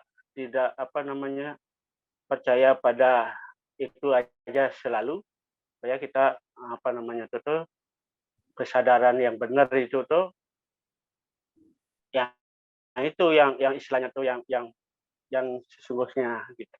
Pertanyaan saya itu adalah seringkali kita terjebak menggunakan kandepat betul yang sering kita tuh melupakan sesungguhnya Tuhan itu sendiri, kekuatan ilahi itu. Nah, itu yang saya hadapi. Salam sedih-sedih. Ya. Semua Pak Made, ini pertanyaannya bagus ini. Tadi kita sudah bisa melihat di awal bahwa apa? Di puncak situ ada kecerdasan semesta tak terbatas sebagai sang roh atau sang pencipta, percikan Tuhan. Kecerdasan semesta lalu menunjukkan kemampuan, di bawahnya menjadi energi. Energi memadat menjadi materi, itu di bawah lagi. Jadi tubuh kita di bagian bawah, pikiran di tengah-tengah, lalu sang roh di bagian atasnya. Ini seperti berbuah suah tadi. Nah, kebanyakan kita di kehidupan ini baru dalam proses berjalan dari tubuh menuju kesadaran pikiran, lalu menuju kesadaran jiwa, kesadaran roh. Nah, sehingga ketika bertemu dengan energi itu, banyak yang menggunakan energinya untuk kepentingan tubuhnya, lalu energinya untuk kepentingan pikirannya. Sedikit yang mulai di puncak memakai energi itu untuk kebutuhan kecerdasan semestanya. Nah, ini sebabnya banyak orang terjebak kepada energi itu dipakai untuk urusan tubuh. Akhirnya apa yang terjadi? Muncullah kesenangan kepada kawisesan atau kekuatan kesaktian kawisesan itu. Karena memang menyenangkan di situ, energi di situ. Sama dengan kita baru punya uang, mungkin kita akan tunjukkan uang kita untuk kebutuhan tubuh, kebutuhan yang lain-lainnya. Karena dalam ajaran Maslow, dalam teori kebutuhan Maslow itu, aktualisasi diri atau mengenal siapa diri sejati itu memang di puncak tempatnya. Lebih banyak kebutuhannya di bawah. Keamanan, rasa aman, dan sebagainya, itu harga diri, itu masih di bawah itu. Sehingga efeknya apa? Banyak orang menggunakan energinya untuk kepentingan-kepentingan yang berkenaan dengan menampilkan dirinya sebagai si A, si B yang sakti, dan sebagainya. Itu tidak apa-apa sebenarnya bagi banyak orang yang sedang rindu kepada bagian dari kekuatan dari kecerdasan Tuhan itu sendiri. Bagian dari energi dan materi. Tapi yang bagi mereka yang sudah mencapai melewati itu, ya, akan lebih banyak mencari kebijaksanaan. Karena di bawahnya ada kewisesan, di atas itu adalah kawiwekan. Nah, proses kita yang benar adalah teruslah naik sampai kita menemukan kebijaksanaan. Kalau enggak, kita akan terjebak pada kawisesan itu sendiri. Sehingga akan dapat lebih banyak dipakai untuk apa? Memutar aksara, menjadilah dia leak pamuruan. Itu leak pamuruan itu apa? Leak pamuruan, mara-mara muruk, baru-baru muruk, sehingga apa? Jadi aji ugig. Ugig suka usil ini, usil itu, coba kekuatan ini, kekuatan itu. Tapi begitu dia terus mendalami lebih jauh, lebih luas wawasan dengan ilmu pengetahuan atau aksara tadi, leak itu linggih aksara. Yang terjadi leak sari, dia mendapatkan sari-sari pengetahuan, akhirnya apa? Menjadi wise, menjadi bijaksana, mencapai kesadaran ketuhanan itu sendiri. Nah, ini yang disebut dengan leak sari itu. Nah, dari sinilah proses perjalanan kita. Tapi bahwa ada masih banyak di situ, rata-rata itu adalah roh-roh yang masih remaja. Kita pun dulu suka di situ-situ, suka kita di situ-situ. Untuk apa? Memang kebutuhan kita di situ. Nah, sudah semakin berumur, nanti kita akan lebih suka di wilayah-wilayah kebijaksanaan. Kira-kira seperti itu Pak Made, mudah-mudahan menjawab. Ya, silakan dilanjut ke yang lain, silakan. Ya. Sukses. Ya, terima kasih atas pertanyaannya Pak Made Suarjana. Semoga terjawab pertanyaannya yang tadi ya Pak. Oke, Ya, selanjutnya. memang itu adalah proses Pak. Ya. Iya Pak. Ya, sukses semua Bapak. Ini satu lagi ya Pak Dokter ya. Ya, di sini ada Ibu Ida. Mungkin bisa dibuka voice-nya untuk Ibu Ida, admin. Ya, sudah. Sudah. Ya. Sampurasun, Om Swastiastu. Ya, selamat malam Swastiastu Ibu. Malam. Ya. Ya, maaf saya sedikit ada pertanyaan ketik yang pembahasan. Kebetulan saya sudah baru punya yang kanda 4 buku. Kalau usadanya belum, masih pesan belum sampai. Bandung jauh ya. Gini, pembahasan Pak Wayan tadi, Pak Wayan Mustika tadi ya, kita seperti dalam ilmu kita ketahui, kita adalah pikiran. Nah, kita lahir ini kan pikiran kita tuh sudah diisi dengan dari kecil sampai besar, sampai sudah seusia ini, memori yang masuk itu kan banyak. Nah, saya pribadi ngalamin dalam proses ini ya, kalau di kesundaan, di Sundawiwitan tuh kita tidak membicarakan soal Tuhan. Tuhan itu tewenang, bukan kuasa kita karena otak kita tidak mampu untuk menjabarkan kemahaannya. Jadi kami itu belajar untuk menyelesaikan diri dan alam tempat kita berdiam ya. Nah, di sini tuh kadang terjebak di pikiran. Jadi pikiran ini kan dia swangnya tuh kayak kayak monyet kalau saya katakan ya. Jadi ketika meditasi atau kita semedi atau apapun, saya kadang membaca pikiran saya sendiri, saya ketawa, kadang saya sendiri merasa aduh kayak hutan rimba. Nah, apa sih yang bisa dan kemudian gimana sih cara pengelolaannya supaya kita tahu oh kita nih lebih larinya ke ego atau kemudian apa kita nih larinya ke melayani apa roh. Nah, roh sendiri ini positioningnya itu di mana dan sebutannya selain itu apa? Kalau roh kan dalam bahasa Indonesia ya. Kalau dalam bahasa Bali sendiri apa ininya? Itu saja pertanyaan saya kira-kira. Terima kasih banyak. Om Swastiastu, Sampurasun. Ampes, Bu Ida. Terima kasih banyak Bu Ida, pertanyaannya bagus dan mendalam ini. Pasti banyak Bu Ida sudah banyak mendalami karena tadi masuk ke wilayah-wilayah bagaimana membedakan berpindah kesadaran dari kesadaran tubuh kepada kesadaran ego, pada kesadaran pikiran, pada kesadaran jiwa, pada kesadaran ruh. Nah, di Bali sendiri sebenarnya yang disebut roh itu adalah atma. Oh, oke. Atma. Karena dia percikan dari Tuhan. Tuhan disebut sebagai atma yang utama, disebut parama atma. Disebutlah kecerdasan semesta itu menjadilah dia atma atau percikannya menjadi atma. Ketika menjiwai tubuh manusia disebutlah jiwatma atau atma yang sedang menjadi jiwa dalam tubuh manusia, jiwa. Nah, jiwatma kemudian lebih banyak disebut sebagai jiwa, jiwatma. Jiwa atma yang sedang menjadi jiwa karena dia sudah bukan pure lagi. Ketika dia pure dia hanyalah atma. Ketika dia menjiwai tubuh manusia, dia mendapatkan lapisan-lapisan yang lain pada tubuh manusia termasuk yang disebut pancamaya kosa tadi. Sebutlah dia jiwatma, atma yang sedang menjiwai tubuh manusia. Nah, seperti yang disampaikan Bu Ida tadi dalam meditasi, tadi Bu Ida sempat sepertinya berada dalam posisi sebagai kesadaran ruh yang kesadaran atma yang menyaksikan bagaimana pikirannya seperti hutan rimba. Ya, pikirannya lompat sana lompat sini. Nah, kalau sedang bermeditasi sebagai pikiran, biasanya tidak menyadari pikiran ke sana kemari. Tapi ketika menyaksi sebagai sang jiwa, jiwatma, itu bisa melihat bagaimana pikiran lompat sana lompat sini. Iya. Kalau bisa menjadi penyaksi sebagai pikiran, maka akan mengenali egonya. Oh, ini ego saya sedang memberi input. Saya sudah bereaksi oleh ini. Karena apa? Jadi begini, ambil tiga komponen utama dalam diri kita. Sang ruh, satu atma sebagai pemilik tubuh ini, alam semesta kecil ini. Lalu tubuh ini sebagai kendaraan yang diberikan oleh semesta ini untuk dipakai melakukan perjalanan pembelajaran di muka bumi ini. Sedangkan pikiran adalah kusirnya atau supirnya. Oke. Dari kendaraan ini.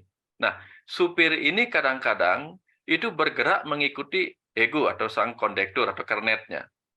Nah, tubuh kita itu kan bertugas menjaga dirinya tetap sehat, tetap hidup.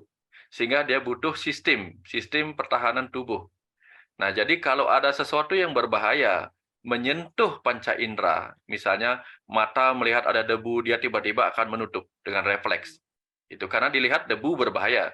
Kalau debu masuk ke hidung dengan refleks akan bersin. Kalau masuk ke tenggorokan akan refleks batuk. Atau masuk ke usus akan refleks kita muntah atau diare. Itu sistem pertahanan tubuh kita yang menganggap itu benar-benar berbahaya. Ya, itulah disebut dengan sensorik atau rasa pada panca indera kita. Sehingga sedikit saja tubuh kita merasakan sesuatu yang berbahaya masuk, bereaksilah sistem pertahanan tubuh kita tadi itu, bersin, batuk, diare, mengedapkan mata gitu. Atau mengibaskan tangan dari sesuatu yang membahayakan, itu reaksi tubuh. Nah, jiwa kita juga tidak mau meninggalkan tubuh jika belum saatnya tiba. Jiwa kita juga tidak mau menyerap hal-hal yang bisa merusak kemurniannya. Sehingga dia mempunyai bagian dari pikiran yang disebut perasaan. Kalau tubuh namanya sensorik. Kalau di pikiran namanya perasaan atau emosi. Nah, ketika ada informasi-informasi yang tidak menyenangkan datang ingin menghancurkan kesadaran jiwa, kecerdasan jiwa, maka muncullah perasaan-perasaan yang tidak nyaman. Nah, ketika perasaan ini tidak nyaman, muncullah apa yang disebut mekanisme pembelaan ego. Sehingga lawan orang yang berkata menyakiti kita, atau hindari orang yang berkata-kata menyakiti kita. Buat dan berpikir menyakiti kita. Ini reaksi ego kita. Kenapa ego kita bereaksi? Karena perasaan kita menganggapnya bermasalah. Itu tidak bagus. Tapi begitu perasaan kita tidak menganggapnya masalah, tidak apa-apa. Misalnya, di daerah Afrika sana, orang ketemu teman, itu biasa diludahi. Dia tidak akan marah. Karena diludahi itu adalah sesuatu yang keakraban. Dia tidak menyebutnya sebagai sebuah penghinaan. Tapi di tempat lain, itu akan dianggap penghinaan dan bereaksilah ego kita. Kalau di Bali, Bu Ida datang, akan ketemu orang-orang Bali yang bertanya, "Halo Bu Ida, apa kabarnya? Mau kemana?" Itu.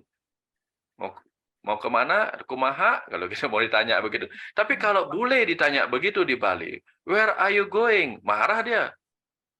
"Why you ask me? It's not your business." Marah dia. Nah, itu tergantung pada nilai-nilai yang kita anut. Sehingga untuk menghilangkan reaksi-reaksi ego kita itu, kita bisa mengubah nilai-nilai kita. Mengubah persepsi kita bahwa apapun yang dilakukan orang pada kita, itu bukan hal yang menyakitkan. Itu biasa-biasa saja. Sehingga suatu ketika, yang tadinya kita akan bereaksi negatif, tidak akan bereaksi negatif karena kita sudah menganggapnya bukan penyakit atau hal-hal yang akan menyakiti kita. Nah, itu kita mengubah nilai-nilai yang sudah terlanjur menjadikan kita terekam sebagai di masa lalu kita seperti yang diajarkan orang-orang dulu. Nah, inilah fungsinya kita mempelajari kebijaksanaan sehingga bisa lebih bijak menerima hal-hal yang dulu kita anggap negatif gitu. Nah, seperti itu nanti supaya kita mengenal itu ada di YouTube saya, di video saya di YouTube kanal saya itu ada kesadaran tubuh dan ego, kesadaran pikiran, kesadaran atma dan kesadaran semesta. Nanti begitu kita bisa menjadi penyaksi bersama-sama sang kecerdasan semesta tak terbatas, kehidupan ini hanya menciptakan senyum-senyum saja, Bu. Senyum-senyum saja. Karena apa? Kita akan senyum-senyum melihat begitu banyak drama-drama di kehidupan ini yang lucu. Padahal semua ini nggak penting banget. Itu kalau kita menyaksi di situ. Gitu. Ya pokoknya seperti itulah, Bu. Nanti silakan lebih detailnya. Silakan. Makasih banyak. Hatur nuhun, hatur nuhun. Ya, kasih banyak, Bu Ida. Mungkin sekian webinar kita pada malam hari ini. Akhir kata, saya ucapkan salam. Om Santi Santi Santi Om. Assalamualaikum warahmatullahi wabarakatuh. Selamat malam.